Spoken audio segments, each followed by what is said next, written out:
Welcome, everyone, to another episode of Weekly Games Chat. I am your host, Chris. As always, joined by my co-host, Shaun.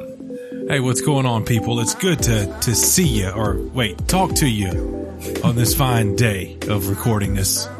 Yeah. That's it. That's all I got, John. That's all you got? Yeah, that's it. Oh, and John. It's good to see everyone here. Yeah. Yeah. It is. Yeah. You could have seen Josh this weekend. He was sad. Well, I'm sorry that my father took priority.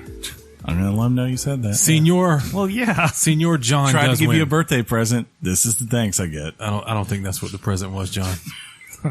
I think he's just saying that because today's your birthday. Recording day is John's birthday. Well, I think Josh technically probably left on Thursday and didn't get there until...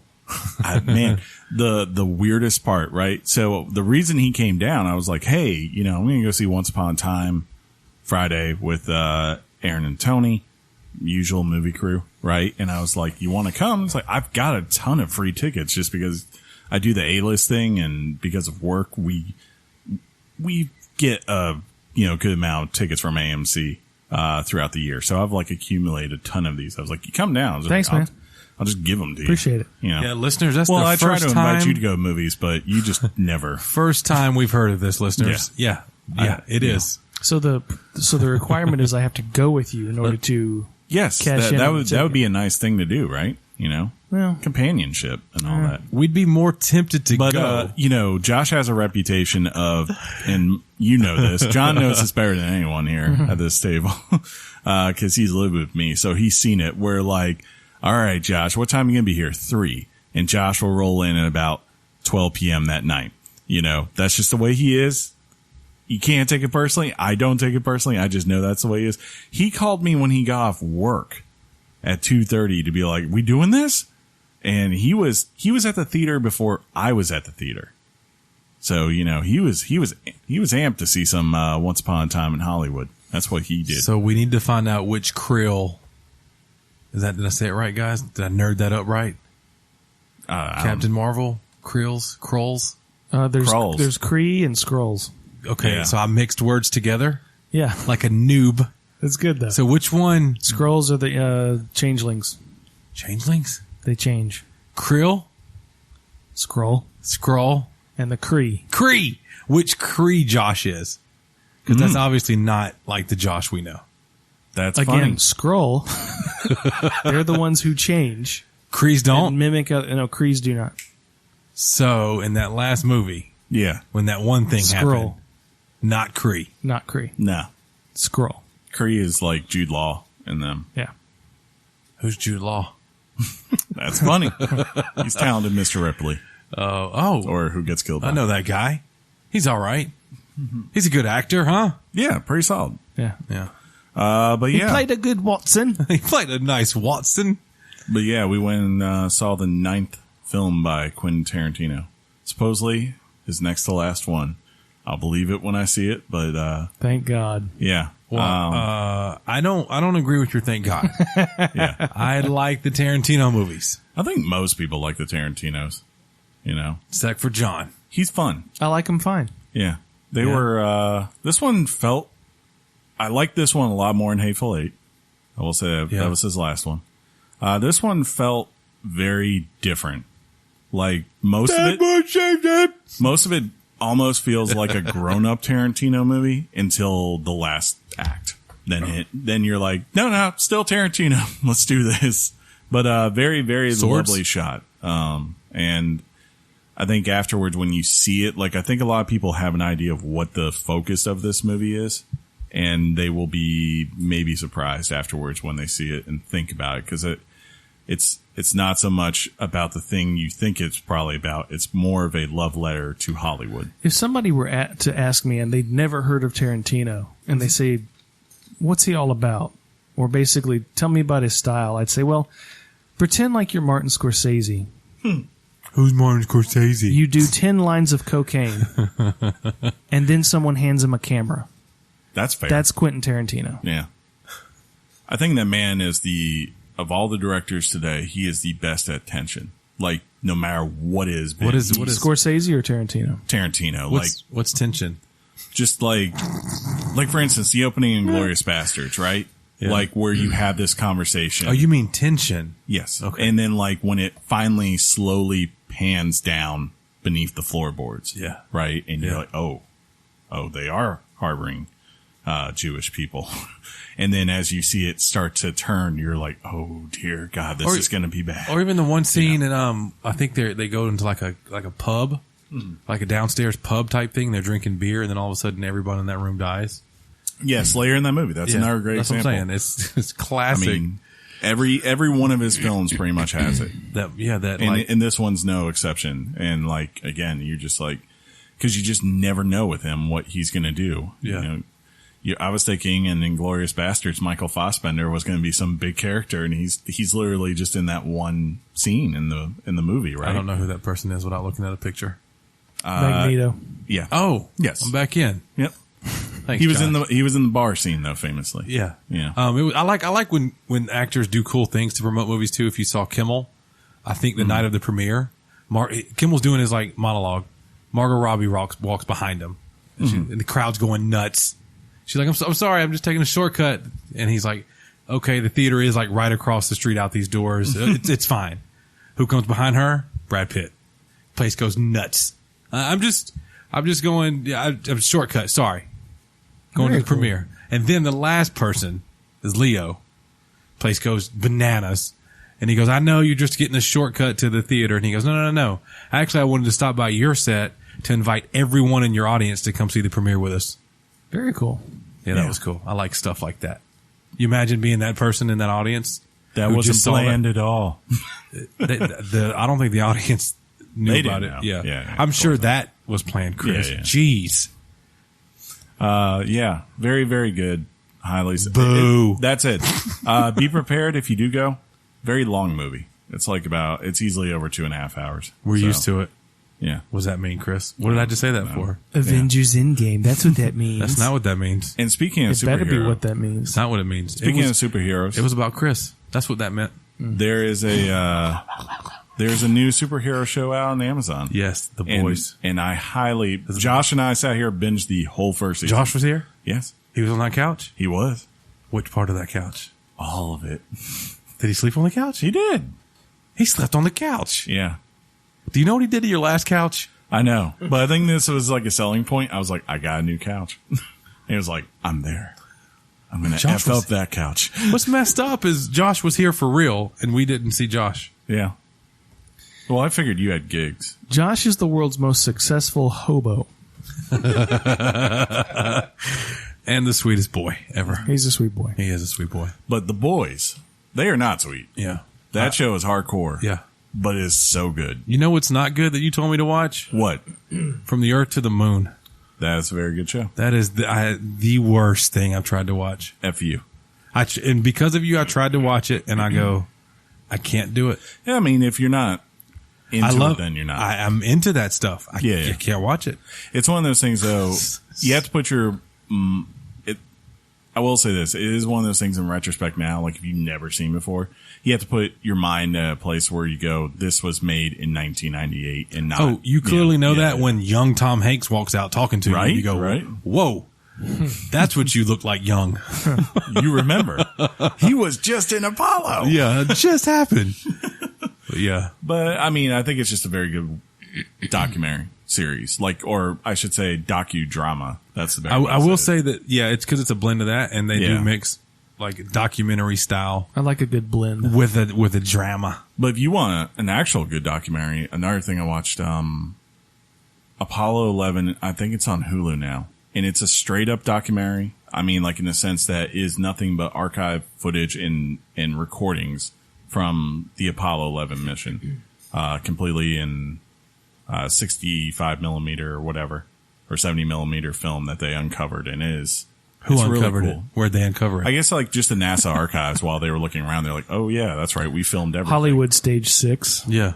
But it's like stage left even. It's about, let me it's ask about you the something. truest Let me ask you thing. something, Chris. When they filmed the moon landing, who held the camera? Huh? It was on the LEM. The guy on the soundstage. Got it. We understand. We get it. It was the LEM. Look, We're storming Area 51. Where'd my phone go? Natura run.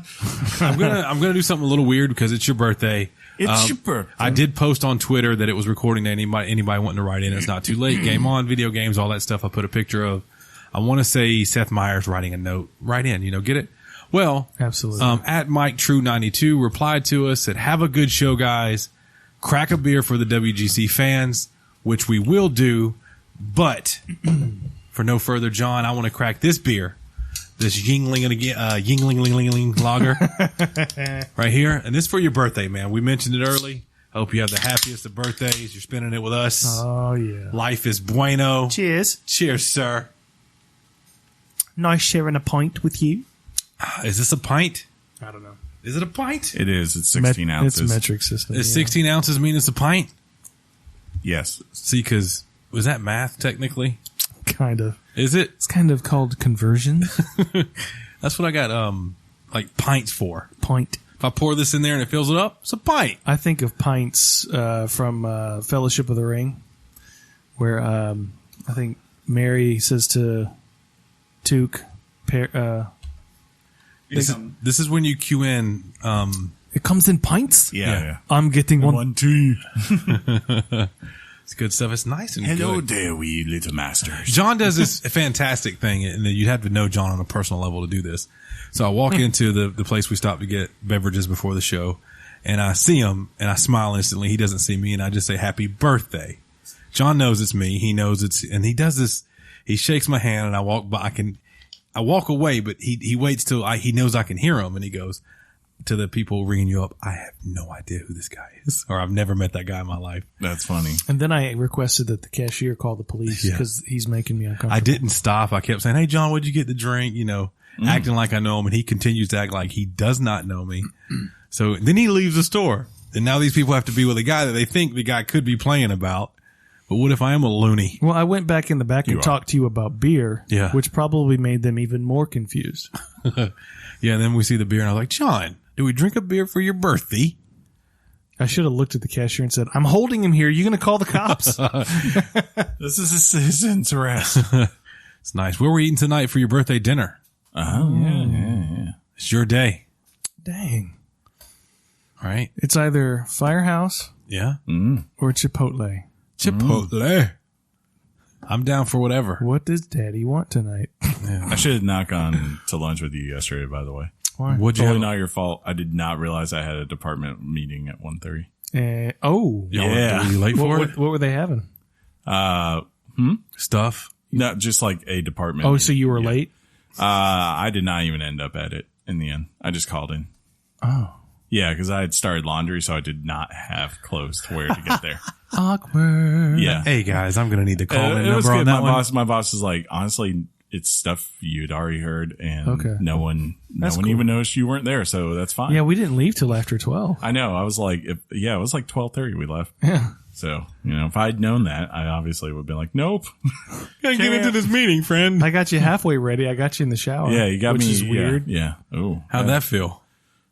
Well, it wasn't weird until I started soaping up his back. It's nice. Did he drop nice this furry back? Lather it up. It's not that furry. It was called every He's not a 5 hairy seconds. guy. I would We go. need to make the people think he's hairy. He's just He's a bear. He's a woolly. Let's just say it. He Chris is- is the bear. He is woolly. Oh, something's going off. Why? Uh-oh. These people keep calling me. I don't know who it is. It's the government. It could be. They live in Dothan. It also could be the person I'm DJing this weekend for. Could be. At the beach. Yeah, because you don't have that That's right. luxury of just going. He lets it just go, and you Beach. you pick up on it. Where? Okay. I don't know. Somewhere near Destin. Ooh. Oh, fancy. No fort. Like on the beach? No, it's a weird name place. Yeah. I think I'll be on a balcony-ish looking Crab thing. Island? I don't know the name. Destin. It's That's where Crab Island near is. Destin. A road near Destin where there'll be a place It's to going to plug be a in dirt speakers. road, and there's one outlet and like a little rickety stage. Chris will name drop anything. I don't. You yeah. say Destin? Hey, Crab Island? You know what's Quentin Tarantino did have seen on Crab Island? I would be a threat by knowledge too. Yeah. That's not what. No. No. This is pretty good beer. I like a good I like a good Yingling. A little lager. Did I say that right, Chris? No. I'm so drunk. Let's drink a lager together. A lager. Excuse me. Can I have an IPA?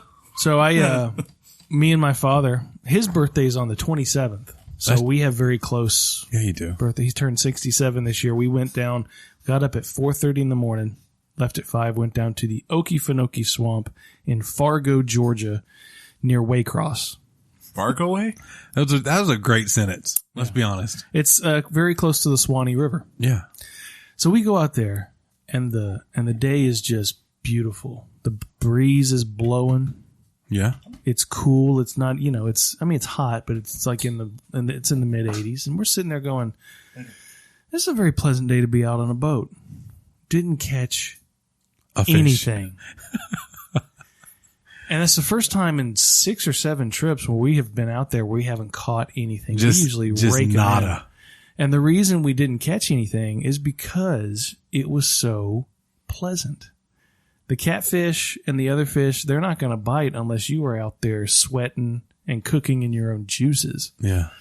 So, You had a nice breeze on the water. but otherwise, it was a very nice, pleasant day to be on a boat. We enjoyed it. Whose boat is it? His? Or do you rent a boat? We rent a boat. Oh, rent a boat. Just like a John boat. Yeah, actually, it was the John boat this time because somebody took the skiff. I don't know what all these boat terms mean, but I do like it. I'm John just boat's a little bit taller. Skiffs are I know. more flat and they have seats. I know. That's a shtick I play on the show, John. What, ignorance? Yes. I didn't know that was a shtick. Is it bliss? There's so many other smart people on this podcast. I have to make You have to somebody. pretend like you're dumb. Yes. Because You do it well. I know. It's fantastic. Some say you do it naturally, Sean. Very. Other than that, I watched a couple of Braves games and that's it. Who? Oh. People still watch baseball. Braves were murdering the Phillies. We were actually talking about that. Me and my dad. Yeah. That you and you guys among others have said baseball is just very boring. To watch. It's fun to go to. Because Yeah. Being in a ballpark, fantastic. but it used to be fun to watch. Yeah. When you didn't have anything Vince, else. Vince Scully was one of the last of the great announcers. Vince Scully, But he was on the radio only, wasn't he? No, he did some he TV was. stuff. He did some For a TV, long but primarily radio. But Bob Costas used to do it a lot, and these guys used to know the stories and what every ball player was going through in their private life. Yeah, number 38, he's expecting a baby tonight. He's out on the mount, and they would tell you stories. Yeah. And it wasn't boring. You got into these guys' lives and what they were going through, not only on the field but off the field. It was at the time it was just a more narrative-driven game. But now there's more commercials and it drags everything out. Yeah. And I watched it 2 nights in a row. Like, geez, these games are like 3 hours long. And that's the thing. Plus, we didn't change. Plus, they're It's constantly culture. changing pitchers. You don't mind watching a 3-hour football game with commercials because of how they market the product. Sure. Yeah. Plus, it's so timed, right? Yeah. Like, I never have to wonder outside of there being overtime. That would be the only reason, right? Yeah. I know that if an Alabama game starts at 3:30, it will be over by 7:30 at the latest. Yeah. There's never going to be this Yeah. moment. It's just I don't know, man. Yeah, I'm kind of a purist and I don't want them to take away 9 innings or do anything different to the game. No. But I do wish something happened. I don't know what the thing is to make baseball more. It just might be fading away, and that's fine. It's not. I mean, it's not fading away. It's not fading away. Well, I mean, yeah. Viewership's actually coming back, but Yeah, it does good, but I does don't think good. it's nowhere near. Let's put it this way: Just the best. It's nowhere near in the national consciousness that used to be, say, when we were growing up, right? Oh, yeah. And it's clear that we live in an NFL world, and then after that's probably the NBA. Baseball needs another Dale Murphy. Yeah, and hey, same thing has happened to hockey, but right now, if you actually watch hockey, my dad, has become a hardcore hockey guy the last couple of years. I follow it, the Caps and all that, but that's about it. Like, most are saying like hockey's the best it's been in years. So, if you're a fan of the product, that should be what matters, right? I've actually watched some hockey games recently and I'm like, oh, Yeah. they're doing it right. Because, like, who cares? Like, baseball, who cares what entertains me if I'm not a hardcore baseball guy? If you're a fan of this and you're passionate about it, then go right ahead, enjoy it. Dodgers are coming to SunTrust in mid-August. I hope to be able to go. That'd be cool. Why wouldn't we make that happen? Yeah, go get you a ticket. Let's make it a thing. Yep. I mean, let's do it. Okay. Hey, let's don't talk about it. Be about it. Be about it. Do it. Do it. Sounds good. Yeah, man.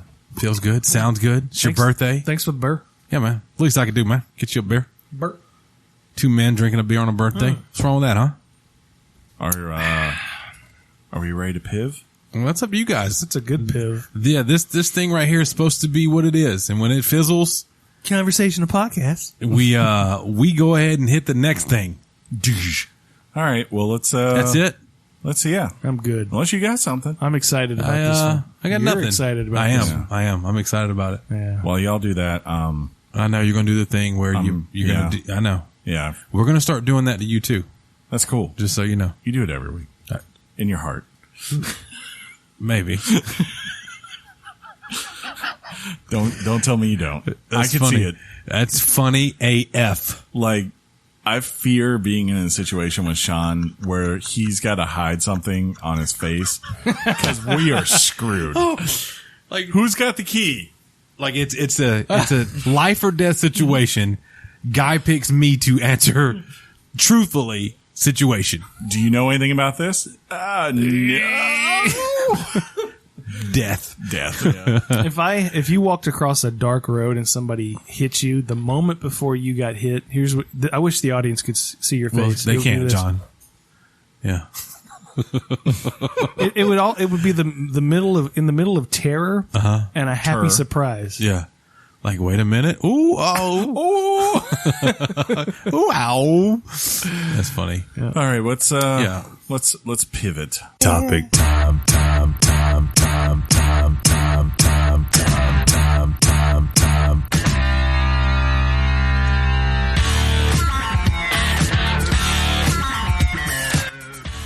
The topic is Marvel Ultimate Alliance 3! The Black Order. Thank you for that last part. I didn't know it. That's great. So what do you think it is, John? How do you figure two guys that are on podcast see a game out there they're excited for a console exclusive? Mm-hmm. That console being the Switch. A surprise announcement for the Switch being a console exclusive. Mm-hmm. Game comes out and you see everything. It's not that people aren't saying it's a bad game. Mm-hmm. They're saying it's better than the second one. Yep. The average is out there in the 70s at most sites. That's not hard to beat, by the way. Yeah. Because I played the second one. We did. Terrible. Is this your first entry into Marvel? First one was of great. these games? Yes. And then all of a sudden, there's two men who link up and play this game and are having the time of their lives. I think we reached levels of climax that we've never reached before, Sean. And we did it at the same time. We really did. But yeah, You going? I'm going. Are you going? I'm going. We're doing going. this? Did it. yeah. I'm going to be very, this is going to be a positive review from me. I'm going to go ahead and put that out there because I'm enjoying everything that I've played so far. We're going to get into things like story, gameplay, mechanics, stuff like that. You know how we do. What we do every week? But John has notes. I need those to officially be brought to the table. Ladies and gentlemen, notes. So John, do you have talking points we can hit one-on-one? How do you want to start it? How do you want to break it down? I guess we can start with story. Now stop me if you've heard this one. Yeah. Thanos. That beer's good. Thanos has this thing where he wants to Is it kind of like a glove? get himself some bling yeah, he really likes stones that are, special. of an infinite nature. You could say that. Yeah, Kind of that like a Highlander would have? almost. But there can only be 5 or 6. I don't get that reference because I've never seen And the he Highlander. unleashes his Black Order They're immortals. Yeah. to collect these stones for him. Yeah. And along the way, you start out. Oh, I gotta say this. I Yeah. love. So the game, if you watched it, you see that at any time there's 4 players, right, on a screen. That's how the game is. 4. So I knew that going in. All right, who's my 4? How's the game going to start? Can we say who the start of the game is? I think so. Oh, sure. Absolutely. It's the Guardians of the Galaxy. The Guardians of the freaking galaxy. And for me, it was really makes cool. sense, right, Chris? It does. It makes sense, Chris, for the people. So I just said it. Say it in for me. Oh, makes sense. No, thank you. Doesn't surprise me. Yeah. Okay. It's good times, man. It's love, man. It's love. It's love. If we didn't do it, we'd hate you. Lean back. So Fire Emblem. Which I'm excited to play, by the way. Yeah, Chris is playing Fire Emblem. I'm going to say that I might play my first Fire Emblem, and I think John is. Hate it. I'm going to hate it. It's going to be great next week, people. Tune in. But for now, the Guardians, they kind of zoom in, and you're in the Guardian ship. And unlike when I saw the reveal of the Marvel game that Square Enix is putting together, I was okay with the character design immediately that I saw from the way they're trying to approach like I said, the character design of this game and these characters. Star-Lord is hilarious. Rocket's on there. Groot's on there. Gamora. Jax. I mean, they're there. The Guardians are there, and they're there. They have their quips, and things happen. One thing leads to another, and before you know it, you're off on playing the game and chasing these Infinity Stones. That like you said, Thanos seems to always want. Well, I mean, story has become over the years very paramount in video games, and here's a game that comes along that says, let the story be the story. Let the story just be fun. It is purely the type of comics. The other two are like that. They aren't? No, they are like that. Like they realize very quickly, like the reason for these games is about giving you the option to play as any group of heroes that you want. Yeah, right? And it's not about story. If you think about it, Diablo series is not known for its master story. Correct. It serves a purpose and it does its thing. And that's what this game's all about. Yeah. You will come across villains in this game that for some reason have these stones that Thanos wants. Doesn't make sense. You don't know how they got these things, but they got no backstory. Yeah. Not really any backstory, but the story is the story. The purpose of the story is to simply connect you as you progress through the story with all these heroes that join your alliance, or villains that join your alliance. Yeah, and that's all. And you. It's presentation over story, and I think Shaun, you can agree that the presentation for this game, is just it's a love letter to comic book fans. It's a love letter to Marvel fans. Yeah, there's a lot of voice acting. That mirrors. I think you would agree. Yeah. You and I heard the Iron Man voice distinctly last night, and we were like, man, that actually goes out of its way to sound, not exactly, but give homage to Robert Downey Jr.'s personality and inflection, the way he talks. Right. It's not a spot-on match, but it's true to what he is. Going into that a little bit more, it does add a certain, I don't know, fondness for what they do, because they're not trying to, like you say, sound just like the Robert Downey Jr., but they respected what he was because he was such an icon when he played it. It's just such a, I told John, it's such a comic booky game, and I meant that in the most endearing way possible, because, for example, you're introduced to your first character that comes in, that's not part of your original Guardian team. And they kind of do that flash pan, boom, he's right in your face. This is the character. This is his name. And then it gives this little quib about that character. The voice acting's hilarious. The teams talk to each other like you expect that they would. All of that kind of blends together like this, almost like when you go to the tropical smoothie and you just throw some things together and it comes out delicious. Absolutely, yeah. It's like one of the best smoothies I've ever had. Yeah, and it's actually kind of a hybrid between giving fan service to those who love the comics and giving fan service who simply love the MCU. Yes, that's said. There's content in there that harkens to things you've seen in the movies, things you've seen in the comics. Yeah. And it brings everybody in together, all the fan bases, to truly just enjoy this title. I think it's been very clear, the exceptions have been Spider-Man and then now this upcoming Avengers game. If you go even Ultimate Capcom versus Marvel, right?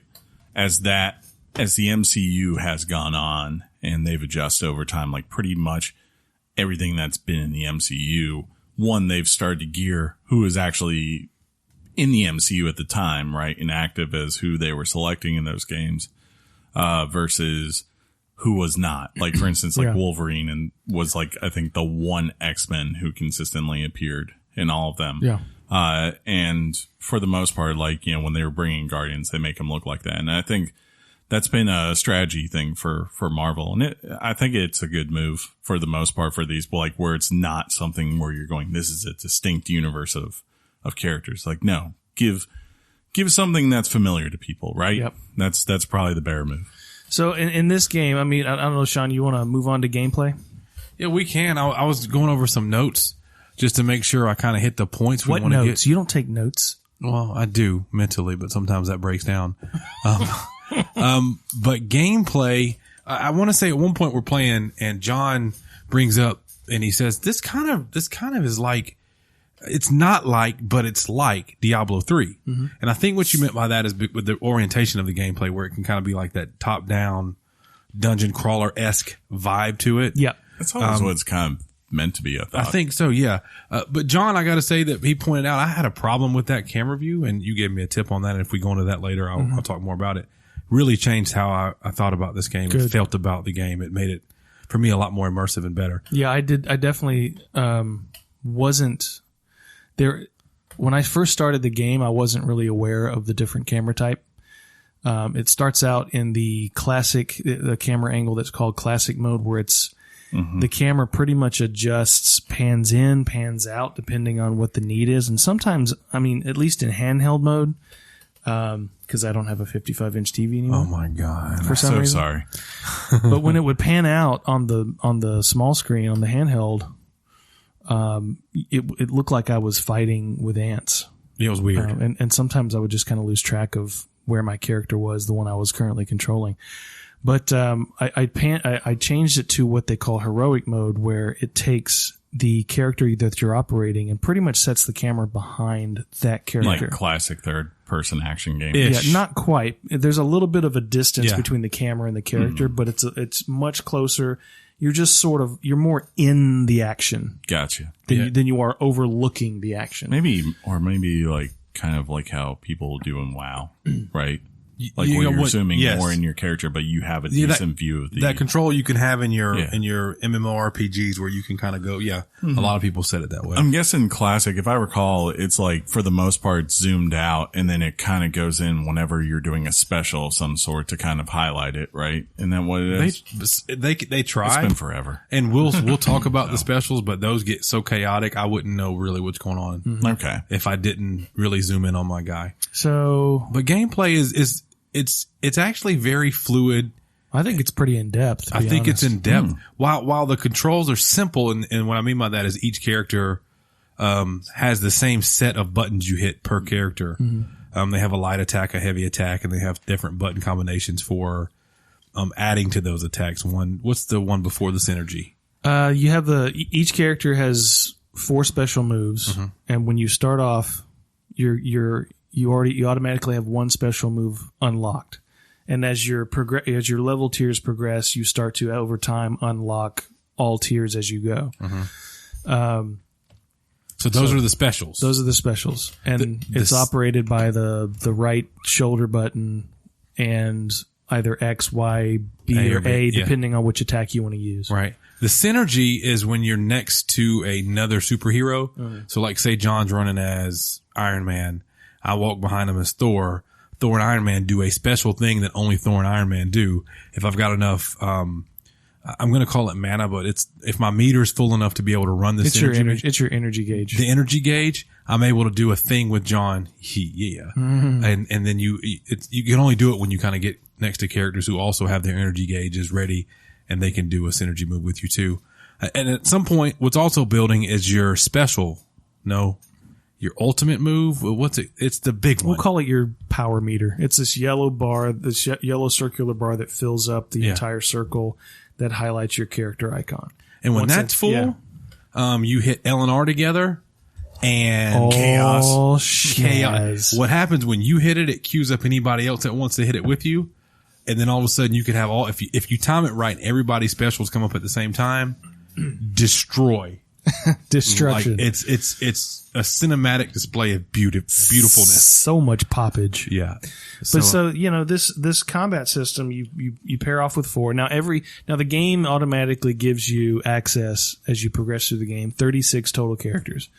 DLC is coming out. I mean, you can buy it now actually for $20, which is very cheap. There's no microtransactions for this. It's all based on progression and whether you want $20 of, and I think they're going to release some. There's going to be 2 phases. Marvel Phase 1, Marvel Phase 2. I think 16 total characters are yet to be released to include Fantastic Four. And I read Cyclops and Colossus. So a little over $1 a character, basically. Pretty much. Yeah, and pretty good deal. The value is incredible. As of 2 nights ago, I wasn't sure if I was going to be down on that, but after last night's session, I'm totally going there. But the combat system is what they, and I looked this up. It's what they call a pairing bonus system.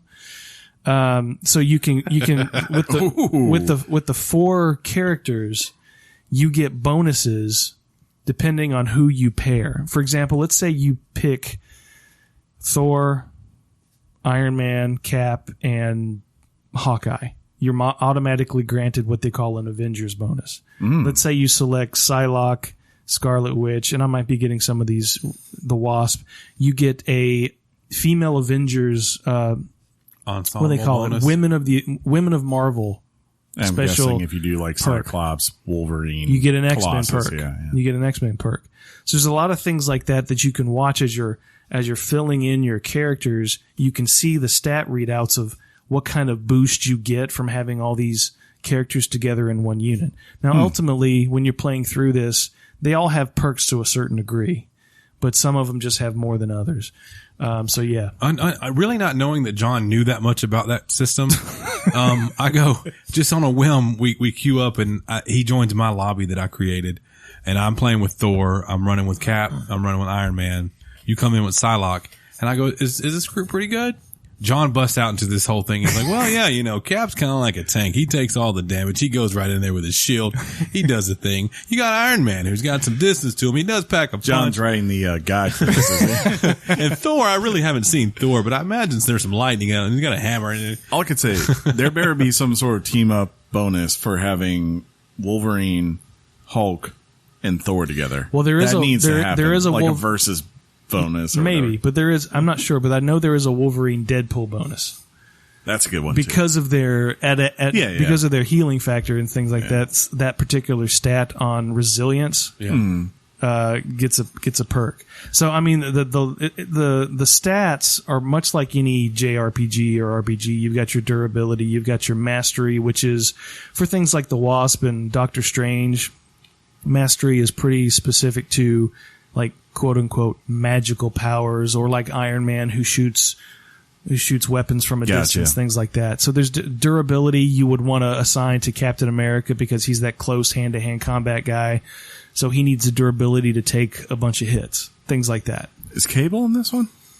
I don't think he's in. He might be in a DLC package, but I don't think he's in. I'm on it. Having Cable, Wolverine, and Deadpool would be very nice too. Yeah, I don't see Cable. Actually, the Deadpool Wolverine is you could do Colossus. Is an X-Force bonus. Okay, yeah, that makes is sense. I think is what they call it. Yeah.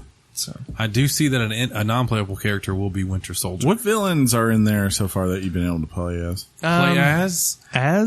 Yeah. We haven't played as any. We've reached a point where Magneto, Mystique, and Juggernaut kind of joined the Alliance, if that makes sense. Yeah, but I don't think they've shown up in the roster, and I hate to be super spoilery because I think that's chapter 5 in the. Is it? Chapter 4 or 5. The game as a whole has like 10 chapters, so you and I are a little over halfway through it. Oh, okay. I think when I looked up there, it said like basically just to do the run of the story for most people, they said it was going to be about 12 hours. If that. And then like I guess the completionist, if you're trying to get the 100% trophies or whatever, that seems to be 26 hours because I'm guessing you're probably going to have to beat the game with every character or something like that. Let me ask you this. Is Venom considered a bad guy?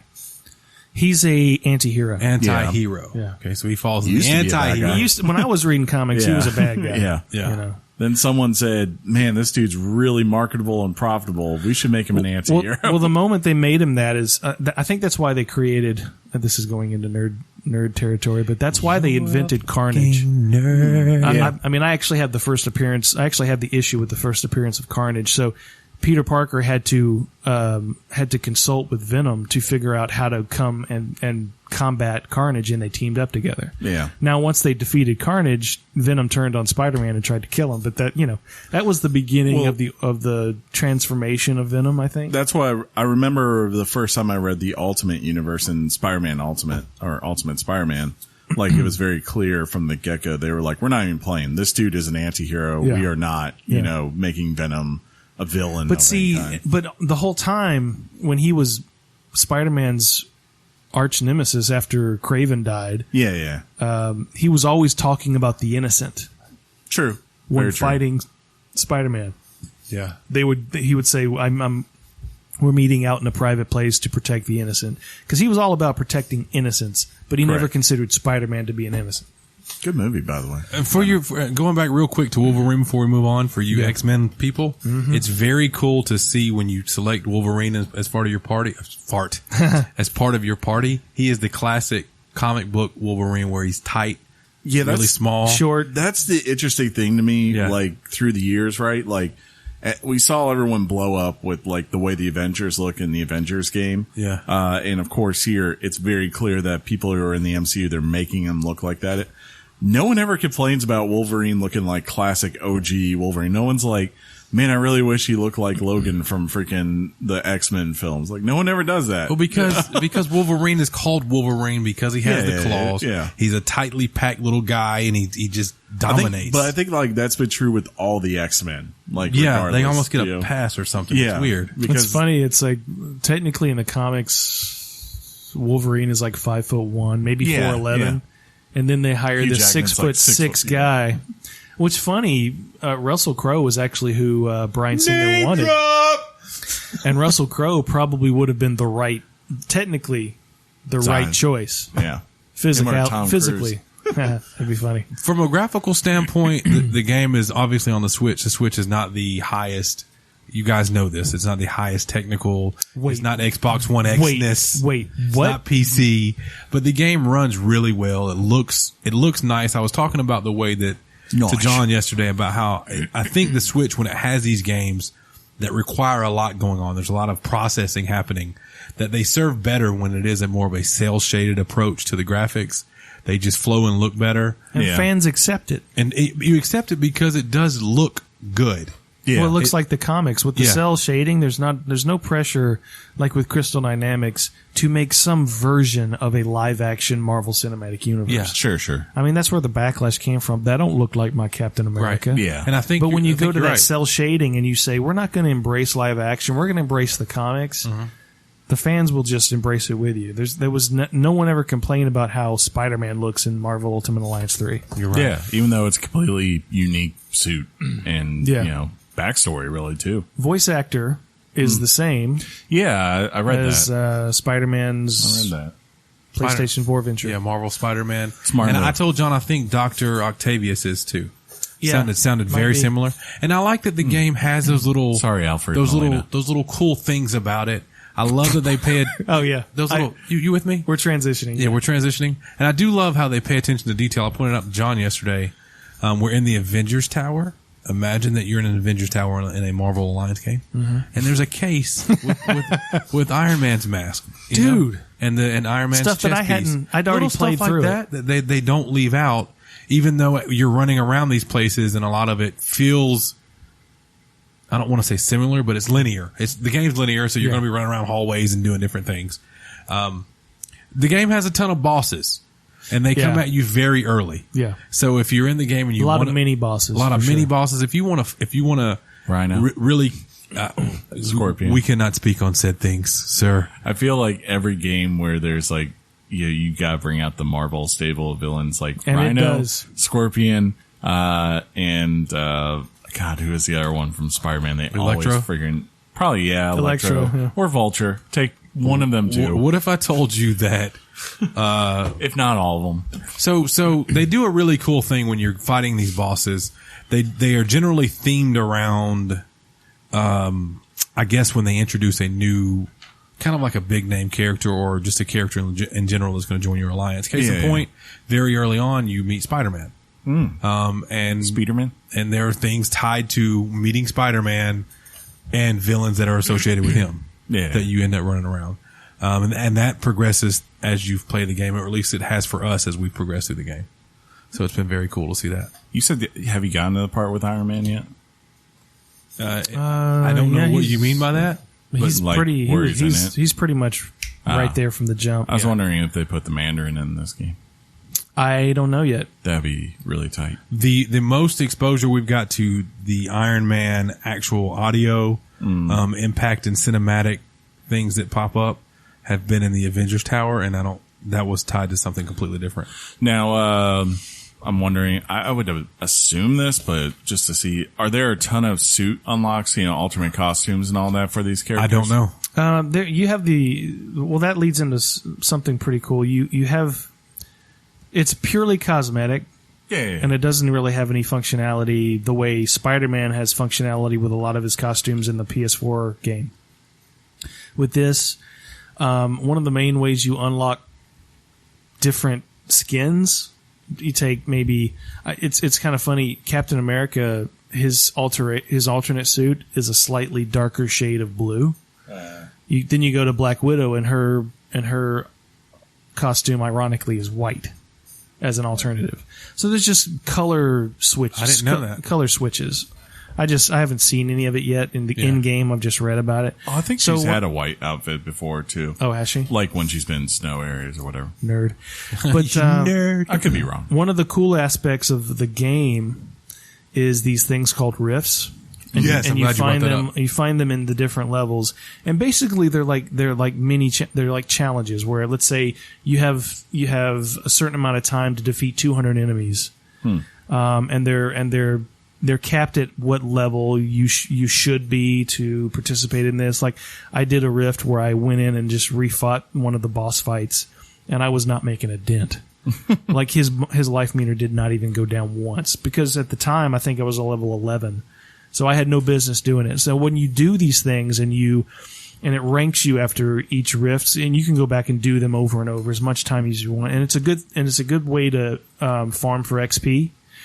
But it grants you rewards for doing it, stuff that helps you boost your levels.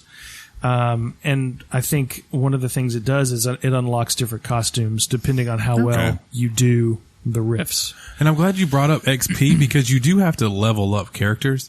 And one of the unfortunate things, and this is a good thing, but it yields a bad thing, I think.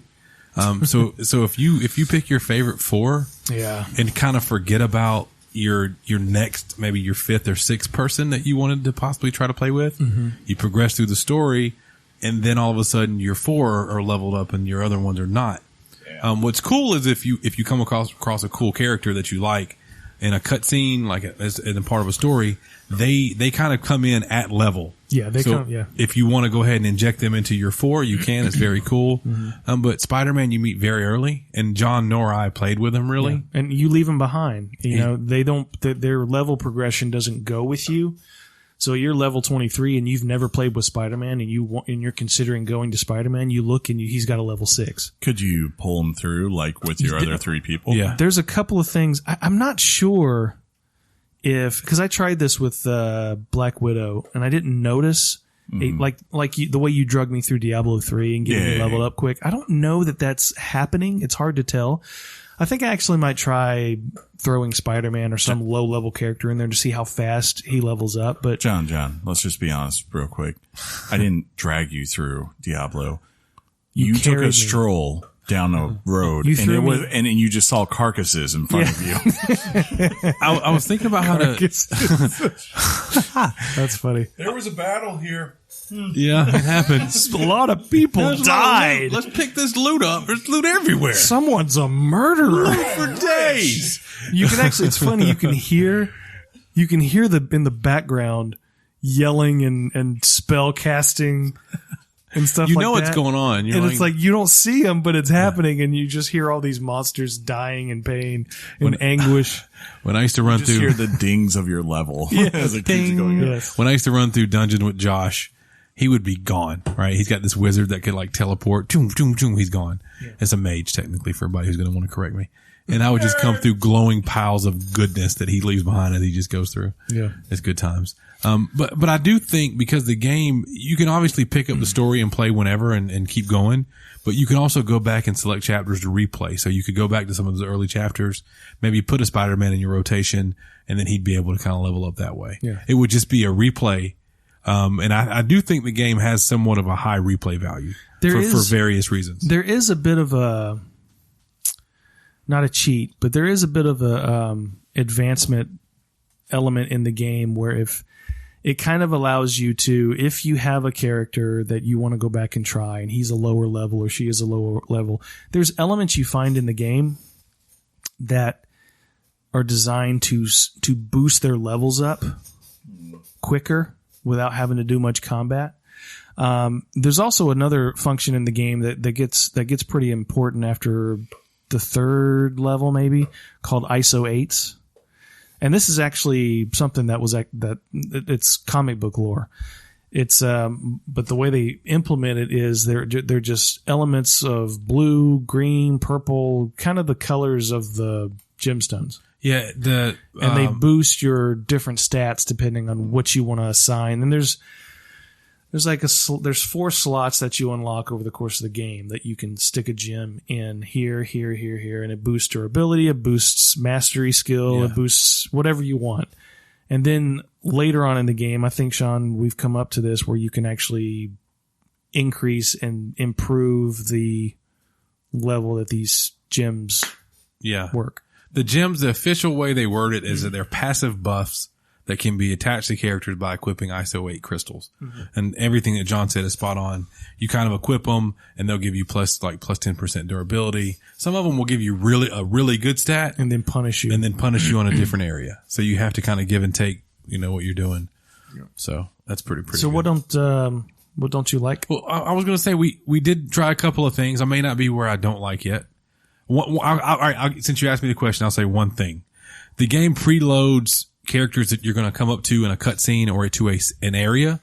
And at one point, I'm Thor in our party, and I walk up to Thor waiting on us to welcome us to somewhere else. It's weird. That was a little weird. But I told John it's because it's such a plug and play mechanic, and you never know who's going to be with who. They didn't care. They just kind of said, Thor's going to be standing here, and he's going to say this thing. So that was a little weird. So that's one thing I'm wondering if it happens. It's obviously in single player. Loki is Thor. And now we were together in co-op, so I don't know if we were together. So we have played co-op online. Juices were flowing. I created a match. John joined it. Really cool. What app did we use? We used the Nintendo Online app. Now, I was initially very frustrated because when I logged on yesterday, I wanted to just send John a message through my Nintendo Switch, like I'm accustomed to say, "Hey, are you ready to join up to play Marvel Alliance?" For you Switch owners, of course, that's not an option. I become furious. I talk to John. He's laughing at me. I'm on a tirade. You are about how terrible this is, and Nintendo's got to do this, and Nintendo's got to do that. I eventually fire up, like I said, our Marvel Alliance. I get the lobby, and once I do so, the game gives me a message that says you can now use the Nintendo Online app. And so I had previously pulled the Nintendo Online app up, and it only showed 2 games. I want to say it's Mario Kart and Splatoon that are always there. Yep. But it did say that if you open a game where communication can happen, it'll automatically show up. So when I reopened the app, there it was. I was in a talk room area. Long story short, John ended up joining that, and we talk on our Nintendo app. And for an online functioning app, it was seamless. It worked. As soon as he joined the app. Not saying its design was ideal. No. But it works well. Because when I play with John, we're on our Nintendo Switches. John does have Discord, and we ended up having to go to Discord because my phone died. But I'm really limited to how we can communicate. And when we talked about Nintendo's online, we talk about it as if how it will affect us because we're so used to We have each other's phone numbers. We have our Skypes. We have different ways we can talk to people. But I thought about, let's just say you joined a random online co-op and then somebody was on the Nintendo Switch Online. I think you can swap that information and end up joining. I'm not sure how it works because I haven't ever played online with a stranger. It's scary. I would like to just join up with somebody random to see how it works, but like I have to say, that's what we call strange. Yeah, no, that's not what we call strange. I have to say that was the first time I've used it, and like John said, I want to echo what you said. It worked like it was supposed to. We'll leave it there. I still wish I had trophies, and I still wish I could send my friend messages on my Nintendo Switch. Thank you. Just saying. We also, before the show, fired up local co-op. So John sat across the table. That's what we were doing while you were sitting here getting the show ready, Chris. Mm-hmm. Seamless. Mm-hmm. John set up a room. I hit local co-op, and all of a sudden we're in a room. I turn my Switch to Chris and I say, watch, John's going to move. When John moved, it moved on my screen. And that's the one thing they do very well with it. Local co-op is a Nintendo staple. It's a staple. Well, I mean, just like the whole entire syncing where each one has their own Switch. That's worked good since Inception. Jump. Yeah. Inception's such a good movie. Yeah. Isn't it? Isn't it? Nolan's a good director, isn't he? He is. This is not bait. This is legit. No, he's not. He's mediocre. Do you want to die? Can someone give me a Bane right now? It doesn't matter who we are. What matters is our plan. He's wondering why you would point a gun at his head when you're about to toss him out of whatever. It's like not a Bane, John. Perhaps he's wondering why you'd shoot a man before throwing him from a plane. Now is not the time for fear. That comes later. Y'all are on par on that one. That's good. God. Do you have, I'm going to pose the question to you now. Do you have anything negative that you wanted to add? Yes. All right. The camera.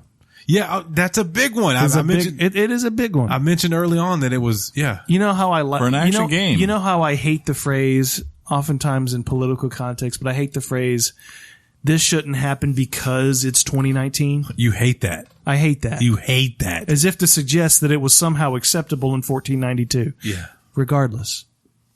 It was. Cameras should not be an issue in 2019. Yeah. They just should not be an issue. If you're making an action game, you don't really have an excuse. It just shouldn't be. I will counter with the fact that playing on a big screen, it might be better. It was more tolerable I bet than it when is. I played on handheld mode in a parking lot waiting on my daughter to get out of cheer practice, and it was more noticeable.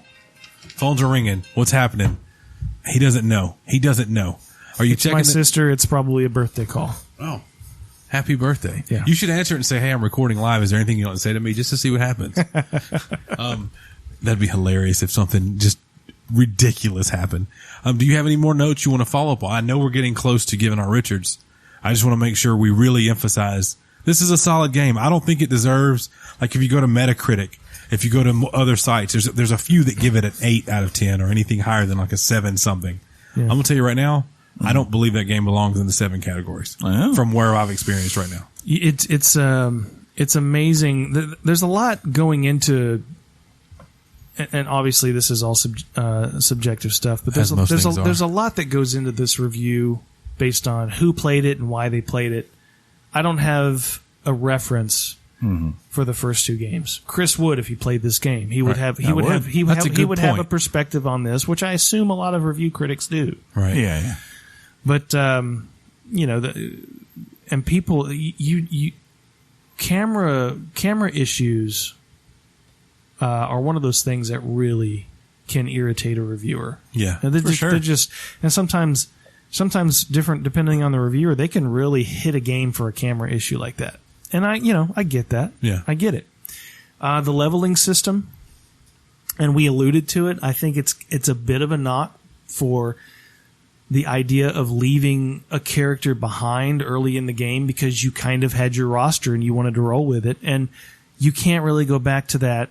It's not as practical to go back to a character that you want to try because you left them at a low level. I think they started at level 6. Mm-hmm. I got the Hulk is level 6 right now, Sean. You'd almost wonder why they don't boost them or just have them basically leveled to where their core stats are good and then have something else that you have to do the work to unlock, right? Sure. That would make more sense. So I don't know much about comparing it to other types of systems where maybe it's a better system. I don't necessarily know what the answer is to solve the problem. If it is, it could be just standard. It's just what it is. We could be way off on what they intend. Yeah. Maybe there is an intent, I think, for replayability, which right. and that's where you come in and go, all right, here's a new roster. I think it's enticing you to try new characters through the story again. Right. So in a sense, that could be their trade-off for that. In a sense, it's a knock, but it's almost a thought out method to their madness. Yeah. They're doing it for a reason. And is it their fault that we picked our favorite 4 and left the others behind, and we're having the time of our lives with our favorite 4? Not. Incidentally, who's your roster right now? Right now, it is Thor, Deadpool, Cap, and Iron Man. Okay. Deadpool's kind of like causing trouble in the Avengers. That needs to happen on the big screen so bad. Yeah. I've got Deadpool in my roster, the Wasp, Cap, and Psylocke, which you know. Yeah. I'm loving some Psylocke. Psylocke is not ugly. She is not. She's always been BA and a fan favorite. Yeah. But yeah, those are my two criticisms. Why is she not in any X-Men movies? She was actually. Correct. Olivia Munn played Psylocke in Apocalypse. I don't think I've seen Apocalypse. I haven't either. Didn't they kind of allude that in the second movie with Brian Cox that the Japanese woman that was with him was supposed to be Psylocke, basically? I thought they did. Without ever saying it, because we're like, we're not going to do time to actually tell you about this character. It's all about Wolverine. I don't remember. Logan. My knocks would have to be the initial camera, but since has been corrected. I don't have the same issue with you on the character development because like I said, is it their fault that we picked our favorite 4? I don't have a problem with the story. I know it's loosely based around what recently happened in the movies. It's very familiar, and it's also tied back to that comic that the movies came from, the Gauntlet series comic thing. So that's cool. It doesn't have to... What's it called? The Infinity Gauntlet. Yeah. In like the 90s, Chris? 80s, I believe. Late 80s to early 90s? Okay, we'll go with that. I feel like that's right. Infinity Gauntlet? Yeah. I thought that was a 70s story. Was it? Well, anyway. I remember it was in response to Darkseid. That's all I remember. Right? Like they went... Darkseid got created because Jack Kirby came over to DC, and then like they were like, okay, well we'll just make. You told me that. Yeah. Then they were like, we'll make Thanos and basically make him. Kind of the same idea. I love how this game introduces new characters. Absolutely. Whether they be good or bad, I love the boss fights. I love the mechanics that you got to pay attention to. I just love how every character works together in unique ways, and there's not a single character in this game, Sean, that plays like another character. Right. They all have just some sort of they might have functionality that's the same, but their looks and their attacks and the way they execute.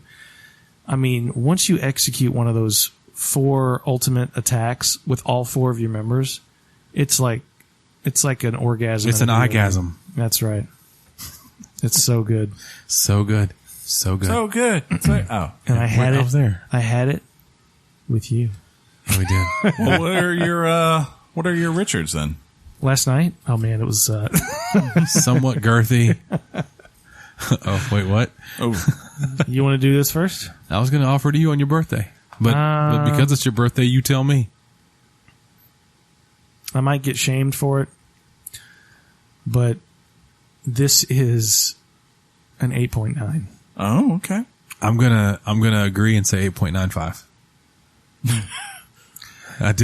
We do not go to decimal places. I did the Price is Right. I beat you by $1 thing. Well, I mean, you know, you and I were playing it last night. Yeah. And Chris heard it, and perhaps members of the audience heard it. How many times were we laughing? Yeah, it was pure fun. Yeah. Yeah. It's just the fun factor. I don't know if you guys ever read Game Enforcer? No. Pro? Game Pro magazine. The way they rated games back in the day. I used to hate that scale. Why? Because Fun. Because I thought it was exploding face. Oh, I thought it was an honest approach to evaluating video games, but the fun factor is one of their categories. It's just pure unadulterated fun. And I was a kid last night. I was a kid. Isn't that not part of why you'd still play a video game at 30 something years old? You would think. That's where it comes from. You want to have fun. You want to go on a journey, whatever it is. And that game is taking us there, John. And sometimes you want to go on a journey where you become a big ball sack. That's the journey you didn't know you wanted to be a ball sack on until it happened. This isn't pretentious at all. So funny. Look, you didn't think this was going to be fun, but look at it. You're a ball sack. Yeah, and I think our scores are on the high end. I recognize that, but geez, this game surprised me. This really surprised me. Well, he did give Resident Evil 2 a 10, so. Well deserved. Well deserved, yeah. I will say that this gets Sean's stamp of approval to own if you own a Switch. I think you should buy it. It's exclusive. And if you like Marvel, why wouldn't you? Mm-hmm. If the price tag of $59.99 is a little too hefty, don't forget there's some great quality DLC coming out. And get yourself DJ money and go buy it, dude. Don't wait for no sale. Go buy the game now. No, that game will never go on sale. Ever. It's a Nintendo game. Never. Oh, I've actually also heard that it is tracking higher than it Thank you. expected. That's a good stat. Yeah. Sales-wise. That's good. In fact, for some reason they're counting Super Smash in this. They're so far this year, it's the third highest selling Switch debut of the year, behind Super Mario Maker 2 and Smash. Even though Smash was December, I don't know how they came across that. I guess it's their fiscal years or something. This is how they report it. Yeah. Yeah, it makes sense, right? Yeah, because they're March to February, aren't they? Yeah. Yeah, so. Yeah. So, I guess that doesn't make sense, right? Yeah, you're right. So I think I think we're getting a Marvel Ultimate Alliance 4. And we have to think, I think it was only because of Nintendo that got this game published and made to begin with. It's like Bayonetta 2. It's a good way to bring the series back to say, like, okay, who really wants this property? Nintendo's like, hey, we definitely need a third-party developed game that's, not us, right? That will be exclusive to our console for now, and it has a huge brand behind it, so why not bring in Marvel? And then, if it hits, which it seems like, as you said, it's doing pretty well, then you go, okay, next time out for 4, now here it is on Xbox and PlayStation because we can justify that it's worth it. Hey, do you want me to tell you some weird game that I kind of want to play now based on seeing how a game like this works with, 2 to 4 players at a time running together? I do want to know. Contra. Yeah. I want to see how that new Contra game is now. And it's in part because of this game. I think that's September. Do you remember? I think that's it, Chris. Okay. I think we like the game. Big old fun. Richard. Yeah. Well, good. I'm glad you enjoyed it. Good. We're going to beat it. Hard. We're going to go hopefully get to fight those 2 people we couldn't beat last night. And that was the thing. Yeah. I thought we were dying. I think in Sekiro, that opening samurai fight that I think one guy in the world beat, but you're supposed to lose the fight. Yeah. That happened to us twice. Twice. That's funny. And I told John, I said, I think they're supposed to beat us, but yeah. Let's go do some news. Tacos. Hot off the press and straight to your ears. Weekly Games Chat presents the news. News! So much picking. Picking? Peking. Yeah, that's a thing. Peking duck. You're not drinking, are you? Pecking. No. No, I'm not. Peking duck. Anybody ever had Peking duck? I love a good picking. I have. Have you really? Yeah. From Chef Lee's? I have. From Chef Lee's? No, not from Chef Lee's. No. Oh. Chef Lee. What are you doing? It's the news, Chris, not the emails. Can you make that bigger? Because I can't see a thing right now. Well, if you just... All right, it gets bigger. Yeah, I'm going to... You got to do your work. PlayStation 4, let's go ahead and start this off on some good stuff, has sold 100 million units worldwide, baby. That's a lot. That's a lot. As of the 3-month quarter that ended on June 30th, PS4 has hit the 100 million units sold mark. That quarter saw the sale of 3.2 million units sold, which is up from last quarter's 2.6 million units. According to Daniel Ahmad, senior analyst at Nico Partners, PlayStation 4 is the, quote, fastest home console to reach 100 million unit sell in. I'm just going to read it.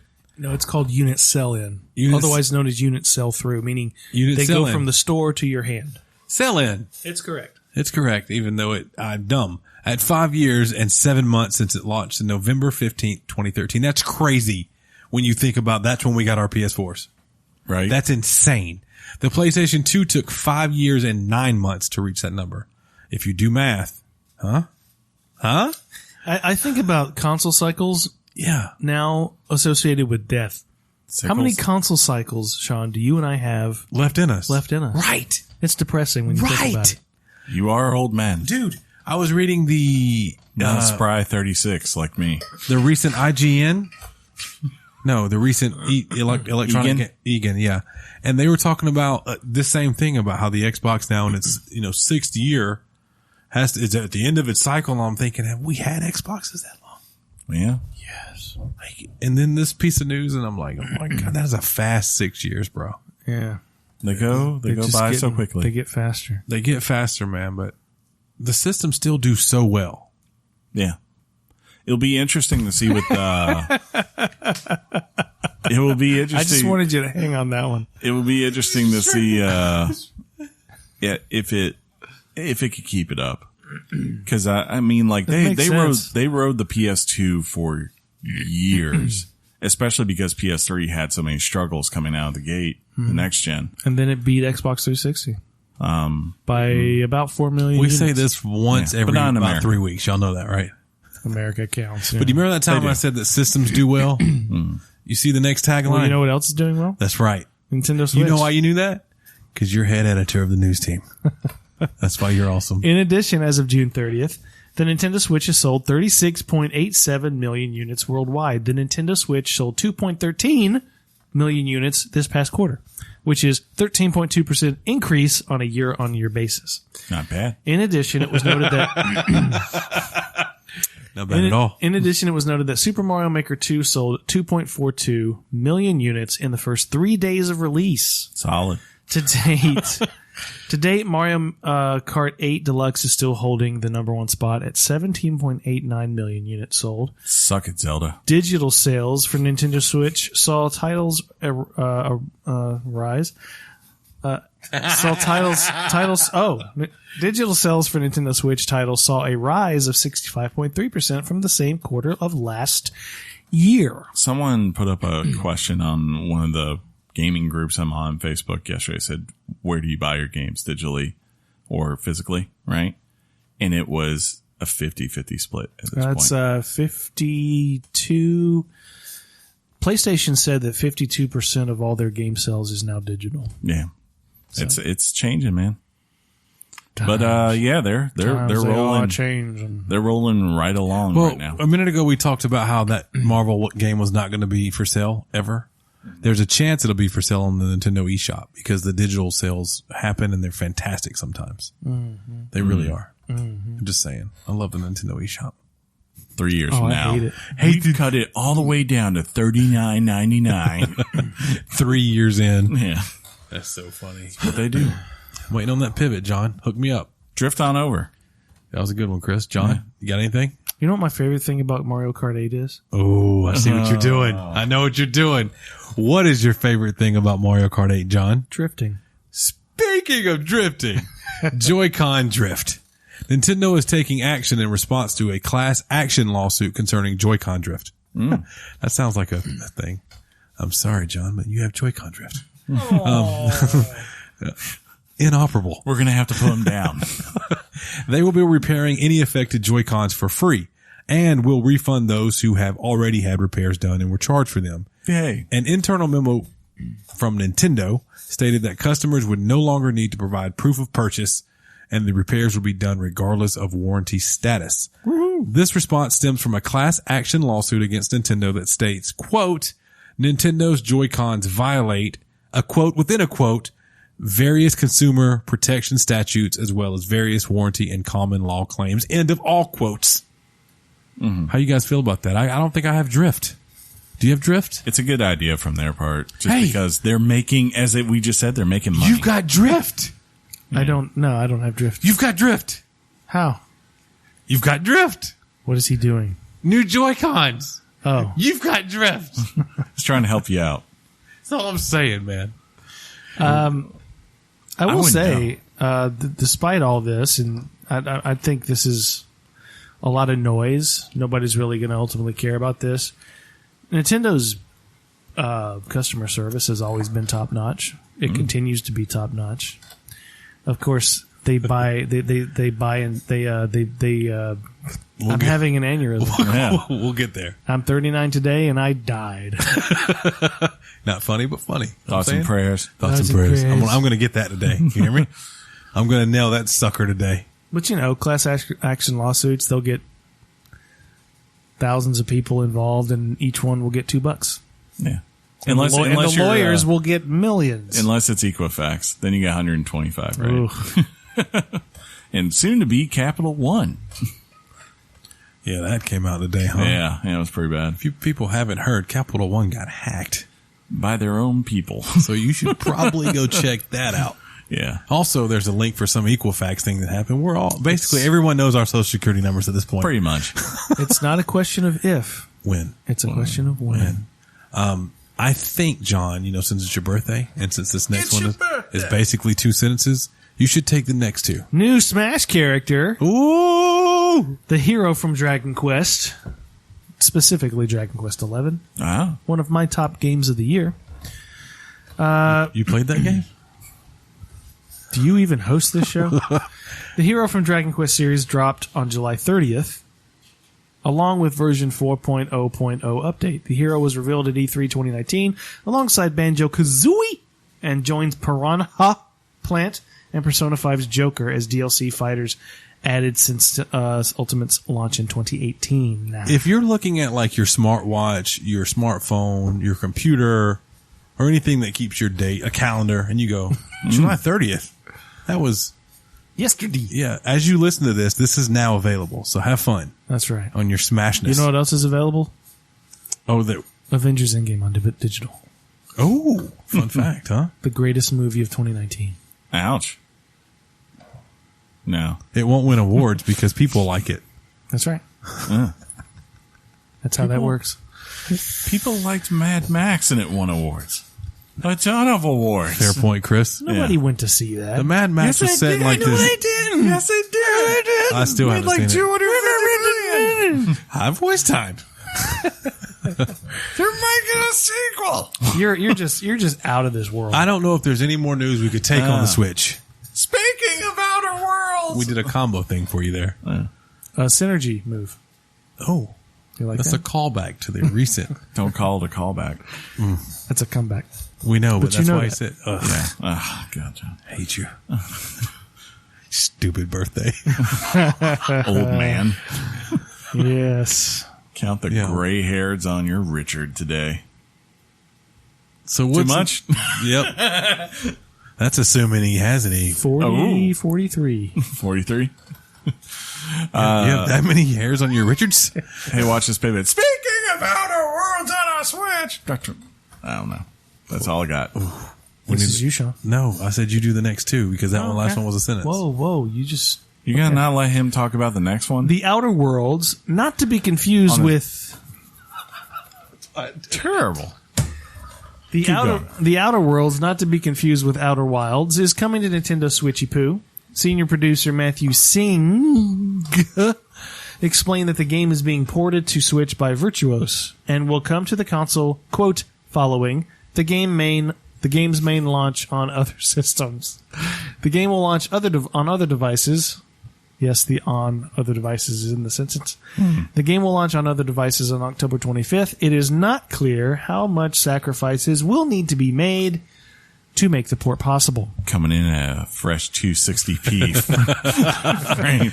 I think if you're going to buy a game in October, and this is no shot to the Outer Worlds, I think you should get that game on a system like a PS4 Pro or an Xbox One X. If you're going to buy a game in October, or PC. Yeah. If you're going to buy a game in October for Switch, why not just make it Luigi's Mansion 3 and just be okay with it, okay? Just saying. I guess it's good, if the only thing you own is a Switch, that's cool that they're putting it out there for people to play. But you know, I don't know. Based on what I've seen in this game, I can't imagine that it's going to run. Yeah. You know, short of you just like going kind of like what I said with Witcher, right? Like where I have the console really nice version and I just want a mobile version. Yeah. That's the only reason I could see you getting this game on here. If you've never played, let's say you had a PC that you had built several years ago and a new game came out that you wanted to play, but you knew that your PC needed to be upgraded. Yeah. And you try to run that game and your PC runs it, but it runs it at low settings. Ugh. The game is playable in theory, but it's not the same experience as when you play it when it's played as its intended graphics. Your spaceship's going to be a little box. Yeah. And I think back to like Bloodstained 2, The Outer World. before I played PUBG on my PC with that when I got my new graphics card and PC chip. Yeah. It Yeah, was you like struggled, It I was like remember. watching Play-Doh form. It was Be like, bad. Sean, what are you doing? I'm here like literally the ground is Play-Doh right now. I was like, oh, It was the worst. well, go ahead and lie down because we're I'll getting make shot. sure we don't die. Impending doom. Oh, you're dead, Sean. See you later. Impending what? Impending doom. I said impending doom. Anything about doom? I always think about Doom. Yeah, you do. And since it's your birthday, you get to read this one too. What the heck's going on? I can't read Doom. I'll read the next Doom. Doom, and more Doom. Yeah, you had to say that. At QuakeCon, id Software announced that Doom, Doom 2, and Doom 3 are now available on Nintendo Switch, PlayStation 4, Xbox One, and mobile devices. This marks the 25th anniversary of the first Doom, and in addition, after a day's outcry from fans, Bethesda confirmed it is working on a way to make the login for these games optional for all players. Initially, Yay. it is required for all players to log into a Bethesda.net account.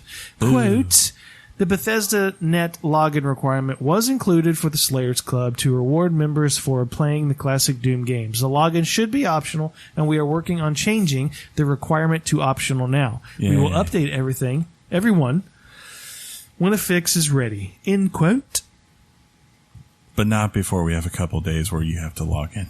I'd download these on the Switch. I don't know if I'd want to play the new Doom or the old Dooms considering how cool the new Dooms are. That's true. They're classics. And I really... They're John, actually also rumoring Doom John, 64. I'm this close to becoming a ultimate person on Xbox oh. and playing Doom. I'm John. That close. Just saying. That'd be for you because that's your game of the year. It's fantastic. That means a lot. It holds weight, John. The weird part with Doom and Doom 2 is going back and going to a world where where the right stick is not controlling up and down looking, right? You know, back then you didn't control your head, you just except for like turning left and right. I don't remember that. I don't remember that time of terrible games, Chris. I always control head. It's called 1992. Yeah, I was playing pixel-aided games like Mario World. Pixel-aided. Pixel. That's the beer burp. But yeah, The if beer you want burp. some history, go get those. If They're you want to be definitely worth cool and say F history, you play Doom Eternal, and I got some deets on that, huh? Oh, man. That's nice. Ooh, That's yeah. nice. That was a good pivot, too. That felt good. Doom Eternal 1v2 multiplayer battle mode. 1v2 me, bro. 1v2 me, bro, was revealed at QuakeCon 2019 in a keynote stream. Like a good stream. A dream? A stream. The new mode pits one player controlling the Doom Slayer against two other players acting as demons. Doom Slayer. Doom. The players are confined to an arena filled with items and tools. Misread that for a quick second, but came back, John. The Slayer must kill both demons to emerge victorious. We need like Jack Black to say victorious for us right there. That'd be great. This mode will launch with 5 playable demons and 6 maps. A few notable details on this mode is that after killing a demon, a Slayer has 20 seconds to kill the other demon. Ah, If the Slayer fails, it comes back. the other demon resurrects with half of its health. So you take his health, divide it in half, and don't double it. Yeah. Matches are a best Terrible. of 5. That was terrible. And upgrades and abilities can be earned and equipped between rounds. That's pretty dope. Also, another quick tidbit. I believe the developers at QuakeCon were caught slipping. One of them leaned in they were talking in a panel and his mic was on and he gave additional details about Doom and that the Doom It's Slayer out right now. the Doom Slayer is going to have this hub Oh yeah, he hangs out in the hub. You're going to see where he kind of hangs out in between, like killing all the demons. and there Just drinking coffee. There were some really cool things. People are afraid though, Having some Danish. that hub is going to turn into microtransaction city. Possible. That's okay. But they hope that if it does, that it's not, of course, the way a microtransaction should be, to where maybe you get a new skin for your Doomslayer or something. I don't know how it works. I've never played Doom, but and not you need to buy this to do the thing next as a Doomslayer. I just want to be known as a Doomslayer. That's why I really want to play doesn't? Doom. I am known as the Doomslayer. I am the Doomslayer. I just want to be a world champion. I want to be 16. I want to go back to when I was 16, John, and win something other than the skee ball championship of the world. Yeah. Oh. Speaking of championships. Do I get to read this? Yeah, that's you. It's just that I read so many, I kind of. It was your birthday. Yeah. Yeah. So Fortnite It's kind of a big has deal. a world champion. Yeah. Kyle Bugga, Bugga. Gearsdorf, a 16-year-old, took home the trophy and a $3 million prize. Gearsdorf is a player for the Sentinels group. He passed 99 other opponents, earning a total of 59 points. This is Bugga, first major tournament title. Buggas. That's cool. Yeah, you said this is Bugga. Quote, quote, words cannot, jeez. Yeah, come out of your mouth right They now. mock me for years. They're Words given cannot the come out of my opportunity. mouth. Words can't even explain how I feel right now. I'm just so happy. Everything I've done, the grind, it's all paid off. It's just insane. End quote. Fun fact. Tiger Woods, when he won the Masters, got a little over a $2 million prize. He's doing just fine now, though, John. Now, the first thing he's going to want to do. Yeah, he's doing just fine. Inflation. It's not what I mean. Inflation. But can you imagine a parent saying to a kid now, No. why don't you go outside instead Right. of He's sitting like, really, Mom? sitting here all day playing video games? Well, that's why schools are getting it, man, because they see where the money is. First of all, what schools are getting what? Like a lot of schools are getting together their own e-teams and for competitive events because they understand it's kind of like college football. They're like where they say, hey, we give this kid a free ride to come play Dota or Fortnite or whatever, and he could bring us millions upon millions of dollars to the university. The next Nick Saban coaches Overwatch. Right.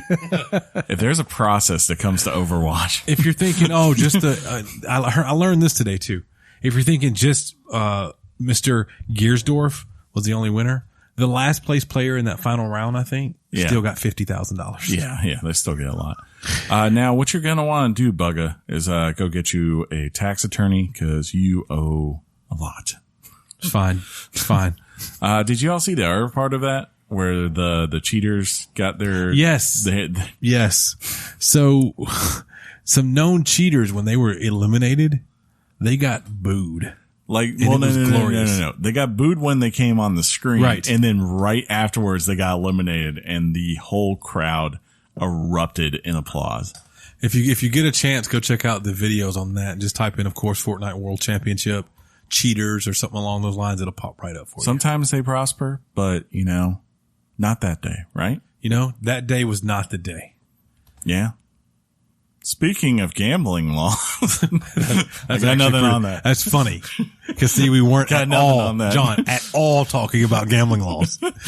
GTA is involved in this, so let's talk about it, huh? Strict local laws seem to be blocking Grand Theft Auto online players in over 50 countries from gambling. In what apparently looks really hype, by the way, Diamond Casino update.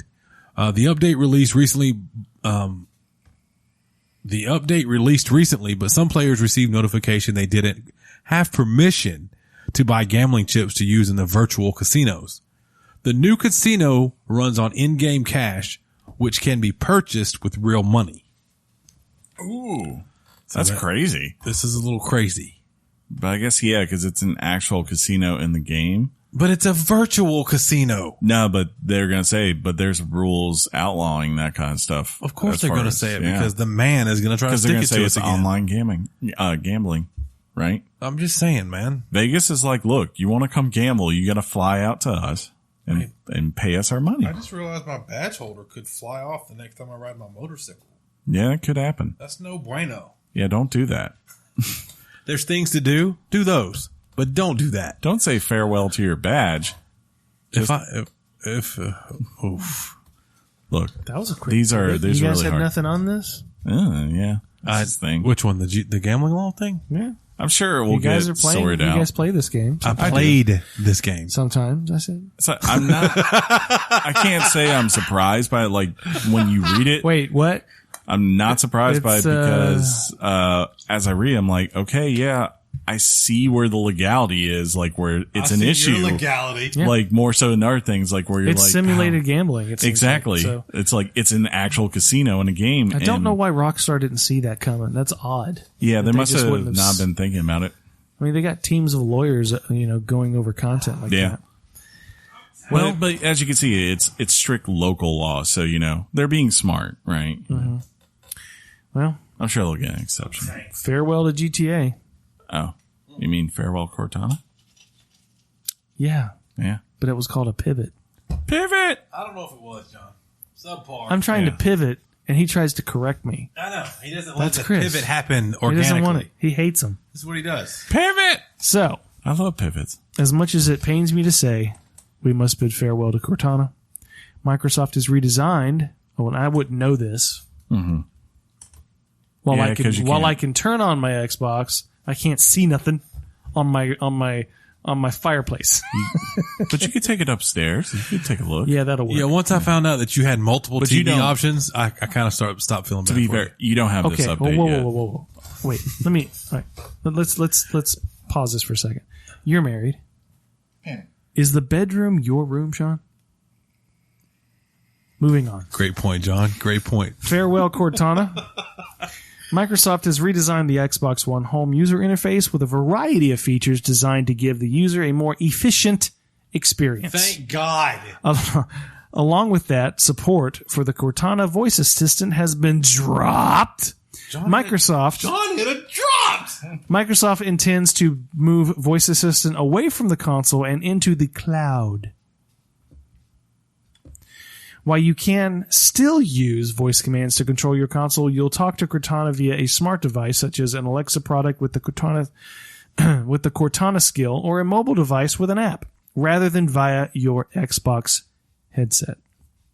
Microsoft explains that the redesigned home screen is all in aid of creating a, quote, seamless experience for you to navigate your console.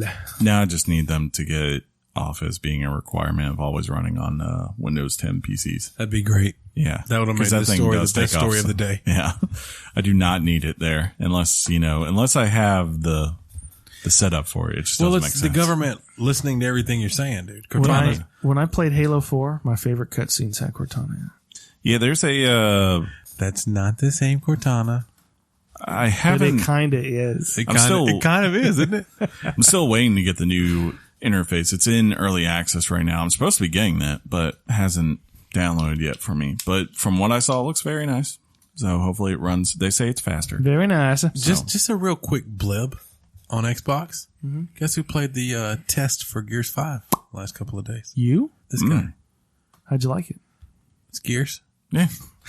Gears. Yeah, it's they warn you, those messages. This is not what the game's going to look like when you play it. Mm-hmm. I'm calling BS. I think it's going to be exactly like that. It's Gears. Were there chainsaw fights? There. You could go through an instructional chainsaw fight. Chainsaw fight, chainsaw.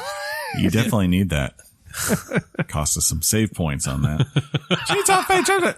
Ah, Dad. Dude, Mother.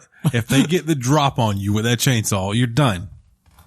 I can't help that you steer away from chainsaw fights, Chris. I am in need of Gears of War 5. Yeah. Speaking of needs, finally this week. He just made that happen, didn't he? It will work pretty well. Finally Speaking this of week. needs, you bastards. Finally this week. Hey, what does Tom Cruise say? He feels the need. I feel the need. The need for a The sequel. need for a sequel. Speaking of Tom Cruise, he's doing a real good job marketing that trailer for, Yeah. for Top Gun 2. Aside from the kooky, what's the religion? Scientology. Scientology thing? Tom Cruise is a great dude. Everybody loves working with him. He is the actor. Like, he's amazing. As long as he's not trying to convert you, you're good. Yeah. And as long as Matt stops trying to be glib, life will be good. No. I got that reference. That's right. Speaking of things we hope are I good. got you, Chris. You ready for this? Yeah. Need for Speed Heat. Heat. Yeah. And in Austrian, I was going to say Australian, paused, and came back to Austrian. I wonder if it is Australian. It might be, but we're going to just say what you wrote. I might have made that mistake. A retailer has leaked the next installment in EA's racing series. The new game is Need for Speed Heat. GameWare's website, what the fuck is GameWare? Showed the full title as well as the placeholder box art. Sean Cronkite here. Crop top. Concrete. The game's box art was the placeholder box art. And that's the way it was. It does offer a 2019 release window, which is good if you really wanted to play this game in 2019. It's going to line up with you real good. Sorry, 2020 crowd. Yeah. In 2020, we apologize. Hey, more news on this game should be coming from EA at Gamescom. And the title is rumored. We're going to say this again. Rumored for this year? Yeah, it's going to come out this year. Yeah. There had been talk about the fact that there was a Need for Speed game coming this fall, and then we didn't hear anything about it. He just EA read Play. that. He just read it. You're repeating what I just said. Completely redundant, Chris. Before You're good. We're just messing with you. Before he read it, where did it say it? Before E3, there was talk of it. And then, you heard nothing. So people are like, what's going on? Because everyone's like, yeah, their fall is supposed to be this, and this, and not this. Because I think it was it might have been on Dragon Age. And they were saying, I can't remember, but they were talking about I kind of do remember what you're talking about. When is Gamescom? Next month. Very soon. I want to say Xbox is having a thing next month too. I just seen on their Twitter feed. They always do a thing at Gamescom. So they'll have a big to do. Yeah, but usually everyone gets the thing that sucks about it is people get hyped up on it, but really I think the big reveal I remember a couple of years ago was, hey, here's the premiere for Jurassic Park Evolution, things like that. That's so we now have you on audio saying nothing big is going to come from those things. And the biggest thing ever is going to come. Yeah, probably. By the way, here's the Scarlet. We lied. It's coming out next month. And Project Cloud, xCloud, it's free. It's yours. Scorpios. Yeah. Welcome to Ready Player One. Let's do this. VR confirmed. And VR, everybody's getting a free one. So that's the news. You guys want to wrap this up? Just to be safe. Never, ever. That's a lie.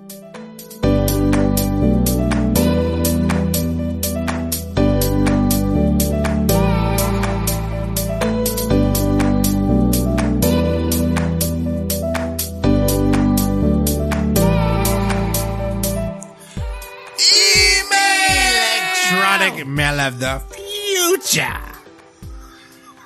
Folks, we have thoughts and opinions. Thoughts and prayers. There it is. They're written to weeklygameschat@gmail.com. That's weeklygameschat@gmail.com. Just like a many G324, a many Emmanuel.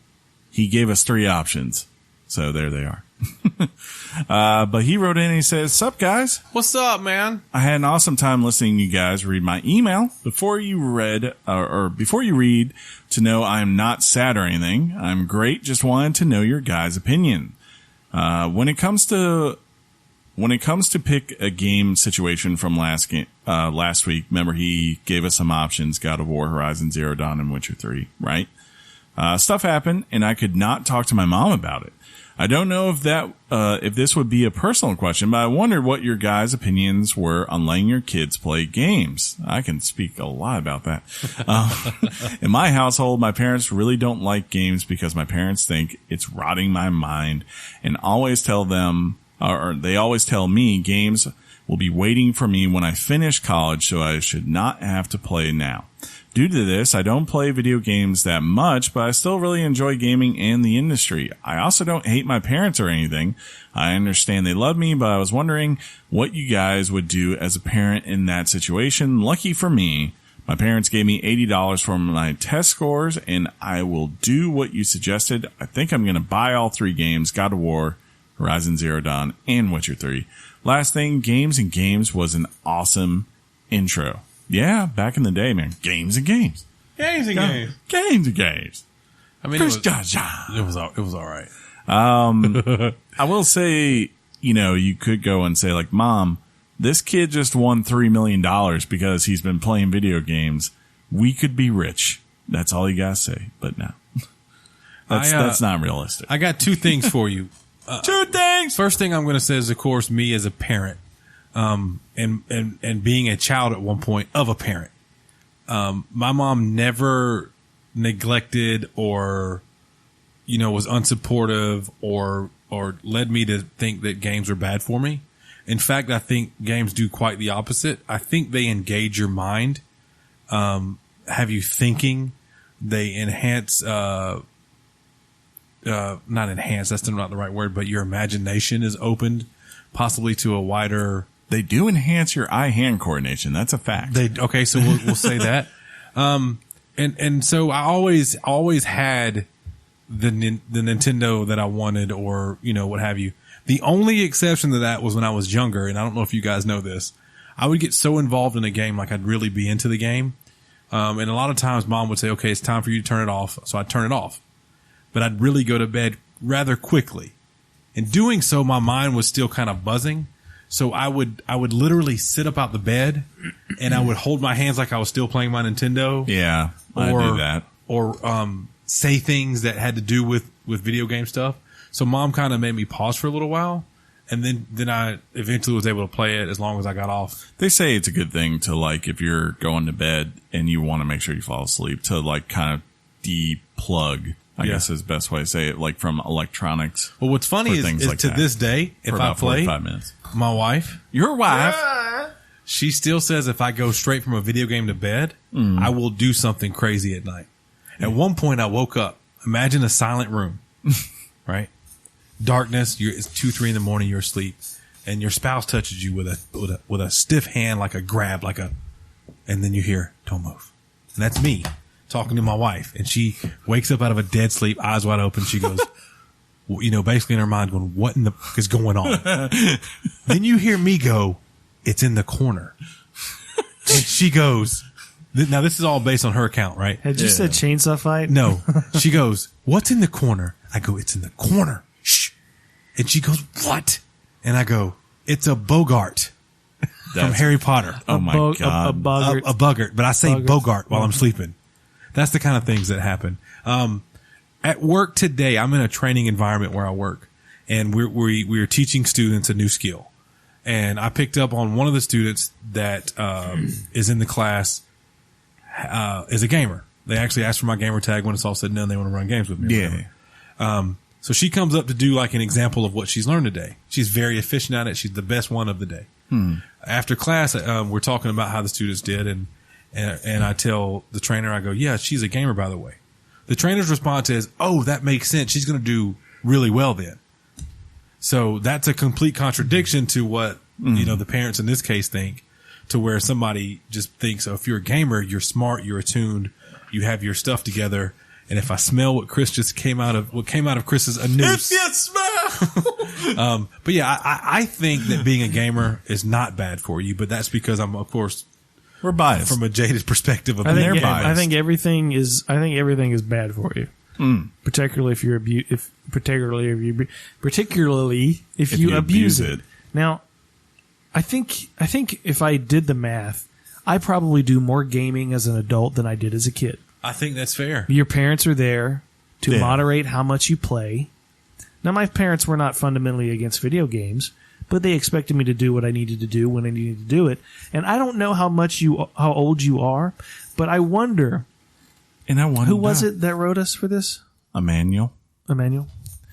I wonder if you just stopped playing video games for 2 weeks and did nothing but watch 24-hour news, it'd be would terrible. they be telling you that it's rotting your brain? There is a stigma to video games, because I think video games are no different than tuning out and reading a book for 6 hours. What is ultimately the difference? Right. Zero. Right. Studies do show, like you said, hand-eye coordination, problem-solving skills are improved when you play video games. These are studies that demonstrate this, and there are no studies that quote-unquote rot your brain, makes you more toxic, or anything like that. No studies support such things. But I do believe in moderation, and depending on, you could be 8, you could be 16. I don't know. It just depends on, what is reasonable limitations that your parents are putting on these games. Mm-hmm. And that's it. Yeah. And unfortunately he doesn't really, provide that information, but best you could do is, if he's doing well, I'd say negotiate with your parents. like explain to them, like, look, I understand you don't get, like, Sure. This isn't something this is something I have a passion for. This is something I enjoy, and I get this cannot be the only thing that I ever do. And, that's your job to make sure I don't become like that. But otherwise, please let me enjoy things I want to do, Mm-hmm. and all that. It's about the most you can ask from a parent. Yeah. Because I guarantee you, it's never going to help if you just tell a kid, no, you can't do this just because I don't like it. To me, that never goes well. Yeah. It seems to me like he was given $80 to go buy a game. They're not squashing his ability to play. It seems like they just have opinions on it. Yeah. For sure. So, that's what it seems. Yeah, for sure. Thanks for writing in. Yeah, thank you, man. Hope to hear from you more. Golden also wrote in. Good job, Chris. Hello, He Golden. said, hey, what's up, guys? What up, Golden? G-Rock? I've been gaming a lot lately and just stumbled upon a little title from 2016 called XCOM 2. We're familiar. Yeah. Hear good things. It's a turn-based sci-fi strategy game and really hit the spot. I've been waiting to play a strategy game on console, and this was a diamond in the rough I would have otherwise missed. Have you guys ever played it or have any comments to share about it? I'd love to hear it. Game on. I think you dabbled. Oh, I've played the XCOMs. XCOM is like, that's king tier right there as far as strategy games on consoles. Mario plus Rabbids. I was going to say that's the baby mode. Well, I was going to say a lot of when Mario Rabbids came out, a lot of people referenced the Compared to XCOM the series, with it, of course, not being a sci-fi based, but more of a fantasy based. I don't think that I would personally want to play a science turn-based game, sci-fi type. I know that when I played Mario plus Rabbids, I wanted more of that, and I was looking at the time at XCOM 2 and jumping into it. I never did, but I will say if you like this, I don't know if you just got the base game. There's an expansion out there, and it's just as good as this. And if you have an Xbox or a PC, you can also get the first XCOM that came out back in like 2011, I think it was. And that is also one that is beloved out there. So it's your birthday. It's fine. You can have all that. There are other ones out there. I mean, as I'm now apparently discovering, Fire Emblem is, in that same vein of a tactical, strategy game. I mean, more RPG stuff going on, but, there's Into the Breach, which came out. And if you have a Switch, it's on there. It's on Xbox and PlayStation, I believe also. And of course, Wargroove is a big one this year. Yeah. What is the other one that I am forgetting right now that's out there? It'll be okay. I can't remember. Yeah. You don't have to.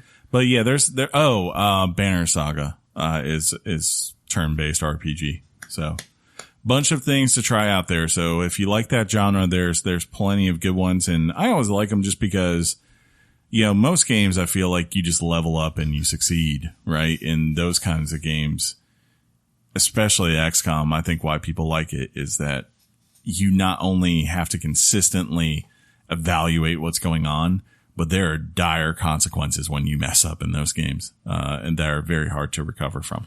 And let's be honest, Chris. Yeah. John, no one likes a dire consequence. Shaun, speaking of dire consequences, well, on Twitter, I don't know if that's saying it doesn't help. Yeah. How can I tie this in? Well, every once in a while, or not, pretty much every week, Chris will be on the Twitch. Yeah, that's the thing. TV / Weekly Games Chat. Streaming, and he usually 7 or 8 p.m. Yes, and he on said Mondays. He said thanks to everyone who came by and hung out on stream. It was a thank you tweet he sent out. Yes. Drevin said he's sorry he didn't stay long, but his net bugged out. But my favorite one was from Fighting Rooster 6.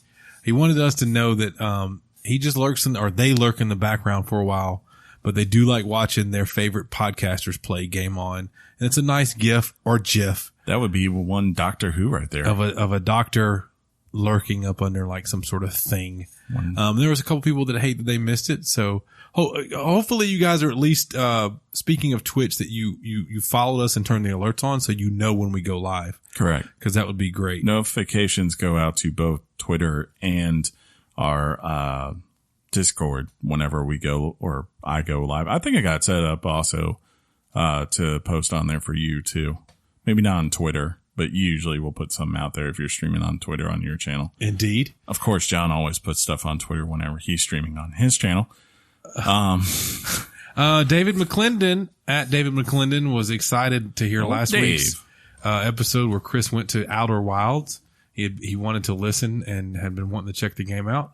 David, if you played it because of Chris or didn't play it because of Chris, we'd love to hear, what your thoughts and prayers are on that. Thoughts and prayers. Apparently we ruined Hamlet. At Patrick_Dixon said at Weekly Games Chat, thanks for the spoiler warnings. He used the D word. I'm just going to say Richards. I mean, to be fair, you had 600 years. Hamlet's ruined forever. That made me chuckle. Patrick also said, just kidding, of course. By the way, WGC Food, that's us, Weekly Games Chat Food, that we have debuted on this fine podcast. Not debut, but you know. Oh yeah, I saw he posted this. Has made its way to North Dakota. First time ever seeing one of these things. I'm sure it's not as good as Jeff's mom's ooey gooey.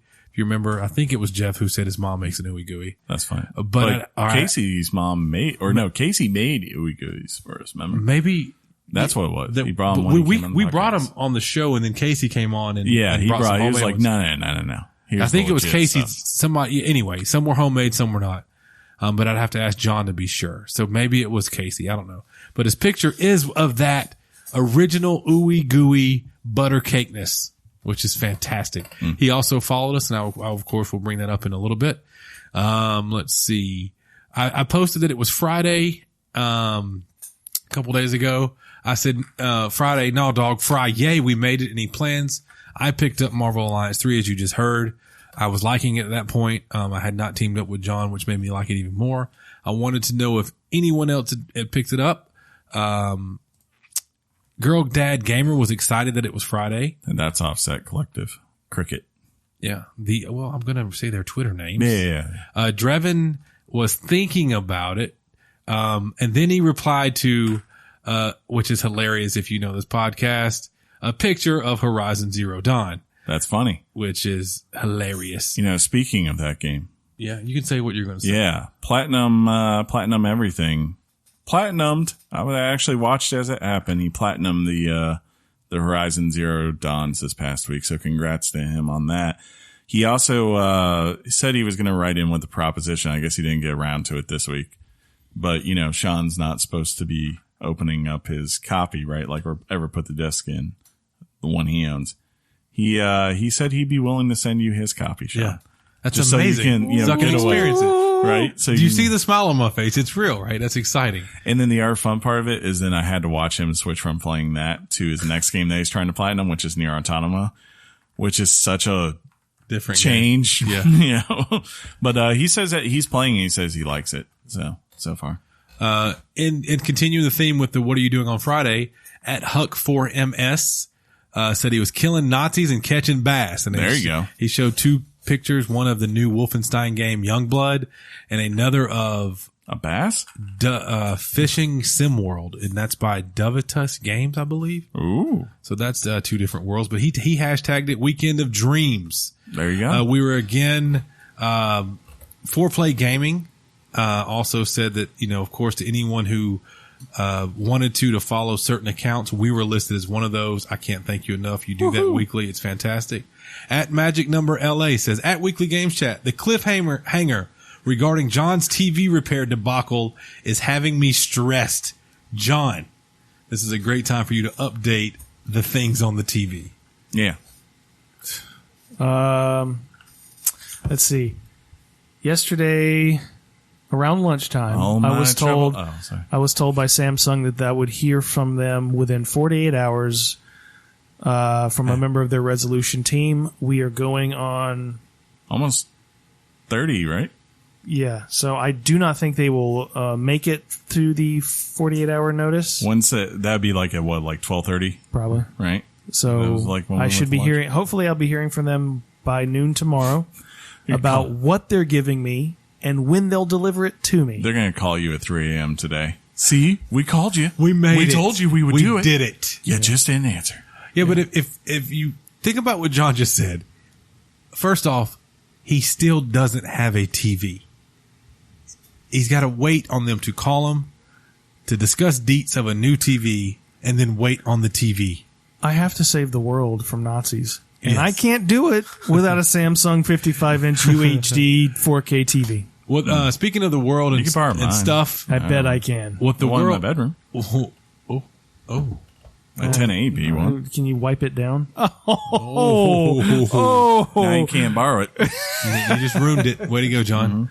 Speaking of awesome people in the world, at Joseph Ellison and then an underscore, tweeted, fiance points at the radio and says, "It's been a while." There At you Weekly go. Games Chat, she has never listened to an episode. Smiley emoji. I think she finally gets it. And there's a picture of his vehicle from Pop Rocks on Sirius XM. It's a great channel. And that is channel 17 for those wondering. Stain, It's Been a While is on, and that makes me very, very happy. Thank you for sharing that. I actually said that the fiance got plus 10 cool points, which the aforementioned Platinum Everything liked. Platinum's a great dude, so anytime we get a chance to give him some love, like we said. I don't get this one. Oh, So if you guys remember what this is about, help me out. okay. At Big Riff, I've said his name before. He said, Yeah. at Weekly Games Chat, if we're talking about our dark brambles and rotten cores that are hazy in the middle, Yeah. do we remember this? Yes, it's from Outer Wilds. Oh, okay. Yeah. I've always said mine is like a hoagie roll filled with spider legs. That's funny. Chris Yeah. explained it to me. LOL. And then Shaun. That'll be really cool if like you see that tweet but hear me saying it what I just typed to you back at the same time. That would be crazy, right? I put today was out recording day, and I may start doing this. If just to kind of give you guys a reminder, if you have been wanting to write in for the week, that even though we record on Tuesday, and you go, oh my God, it's Tuesday, still try to write in. You never know. We might catch you. We've literally had people write in as we're recording, and at the last minute we get them on the show. You got till about,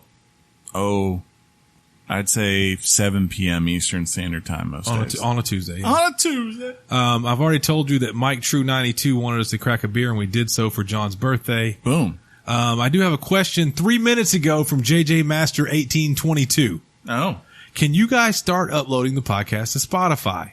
Don't worry about it if it would be. Don't worry about it if it would be a big deal. I don't mean to make things difficult. I just switched from iPhone to Galaxy and can't listen. It's possible. If it's not on there already, like I said, I think it is. It should be, if I recall, unless something's happened. I'll check. But if it's not, eventually, yes, we can get on there. It might not be right now, though. Let's just say that. It might take a little bit if it's not there. Would it be under something else, you think? It should be under Weekly Games Chat. But anyway, is that it? No, I'm typing back to him real quick like a pro. You know how I do. I replied to you, sir. You're probably gonna read that tweet way before that you hear this. Can't reply to a deleted tweet. Okay. I deleted it. Well, apparently he deleted it. Maybe he found it. Maybe he found it, but I still liked it. It is what it is.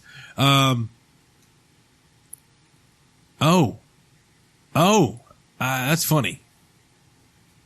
He really, Magic Number LA replied already. That's awesome.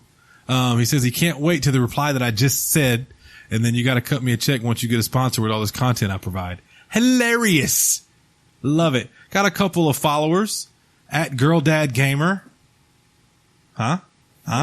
That's cricket. Gamer and streamer, which we know, father of girls, interested in gaming and community, follower of Christ. Let's chat. Following you back, sir. Thank you.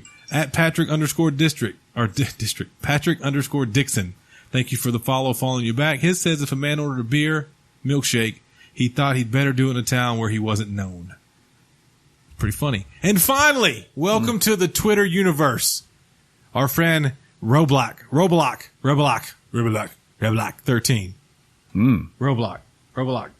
You know the guy. He's on the Discord with us. Where is he at? Right there at the top. Rublock. Yeah, Rublock. Thank you so much. Some call him Tim. Anytime that you want to talk to us on the Twitter, we will do our best to put things out there for all you guys and gals who have followed us. Thank you. Spread the love like things that spread. John perked up on that, huh? Many ways that could go. But yeah, that's one place you can follow us on Twitter. Chris is about to tell you the other ways, and thanks again, everybody. This has been episode 215 of Weekly Games Chat. If you like the show, subscribe to us on iTunes or whatever podcast service you use, which I think includes Spotify. Could be wrong. And you will get a new episode just like this one every Wednesday for your listening pleasure. If while you're there, they have some sort of rating or review service with the service you use, make sure you give us a rating or a review. Helps people find the show. They appreciate it. I appreciate it. John really appreciates it. Unless it's 1 star, then he cries. It's my birthday. Yeah, so don't do that on John's birthday, please. Wait till next week. Otherwise, 5-star it up for him. So hard. Right? If you want to write your thoughts and opinions in Thoughts and prayers, you can do so by writing us to weeklygameschat@gmail.com. That's weeklygameschat@gmail.com. You can also write us at Twitter and on Facebook. We do still check it. And if you want to join in the conversation daily, you can join our Discord. There's a link on the Twitter page right at the top. Or you can just go open Discord and search Weekly Games Chat, and you should find us pretty easily. And finally, if you want to join in on the streams and stuff on the Discord, there's always a notification when we go live on the Twitches.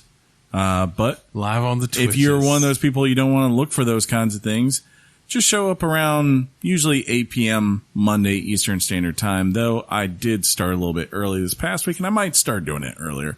Just depends what I got going on. And you can join in on whatever it is I'm streaming or if Shaun is streaming. I think I've got it set up so it automatically hosts his channel on there too. If you want to just look. Hey, if you can't join us live, by the way, I don't mean to interject, Chris. I've never done this. This is new territory. But if you're Twitch, you can go on and watch archive videos. Like once we stream it, they're there. Yeah, they don't stay there forever. Right. I think it's like 3 months. But yeah, they are there for our friends who are in the UK or Australia or whatever. Our E3 video when we watched the Microsoft press conference, still there. Just showed it to my mom. There you go. The other day. So there you go. Yeah. Besides that, I don't really have anything that I can talk about at this point. Tease. You might. Yeah, I won't even say anything. Yeah. We are not playing the tip game right now, Chris. Tip? Because once the tip is in, everybody knows what happens. Just, what happens? Stay tuned. Just stay tuned is what I would say. It's too much, Chris. Stay tuned. It's too much. You never know. Pull out. Chris, stop. And shoot it on the wall. Your mom's box. Say it, Chris. I will simply say game on, John. Game on, Sean? Was it Sean? I said John first because it's your birthday. Oh, game on, Chris. He looked at you and said, F him. Game on. I don't care about him. It's just me and you. When did he ever pay rent just with me? Just you and me. You were never simple and free. I just want you to know I appreciated that you were never late with either the rent or the cable bill. Yeah, this is true thing. Power, you dropped it every single time. No, that's not true. You're supposed to say game on to me or something. I forget how it goes. No, normal weeks he says game on Sean. And I say game on Chris. And he says game on John. Then I have to acknowledge both of you. Now that he's doing it to you, you have to acknowledge both of us. Oh my God. Okay. Game on Sean. Game on Chris and John. There you go. Game on Shawnee Bear. Happy birthday, buddy. Thank you. Your mom's box. I came in hot, I gotta be honest. And not the good way. Peace out, everybody. The life. Yes! Yes! It was his birthday.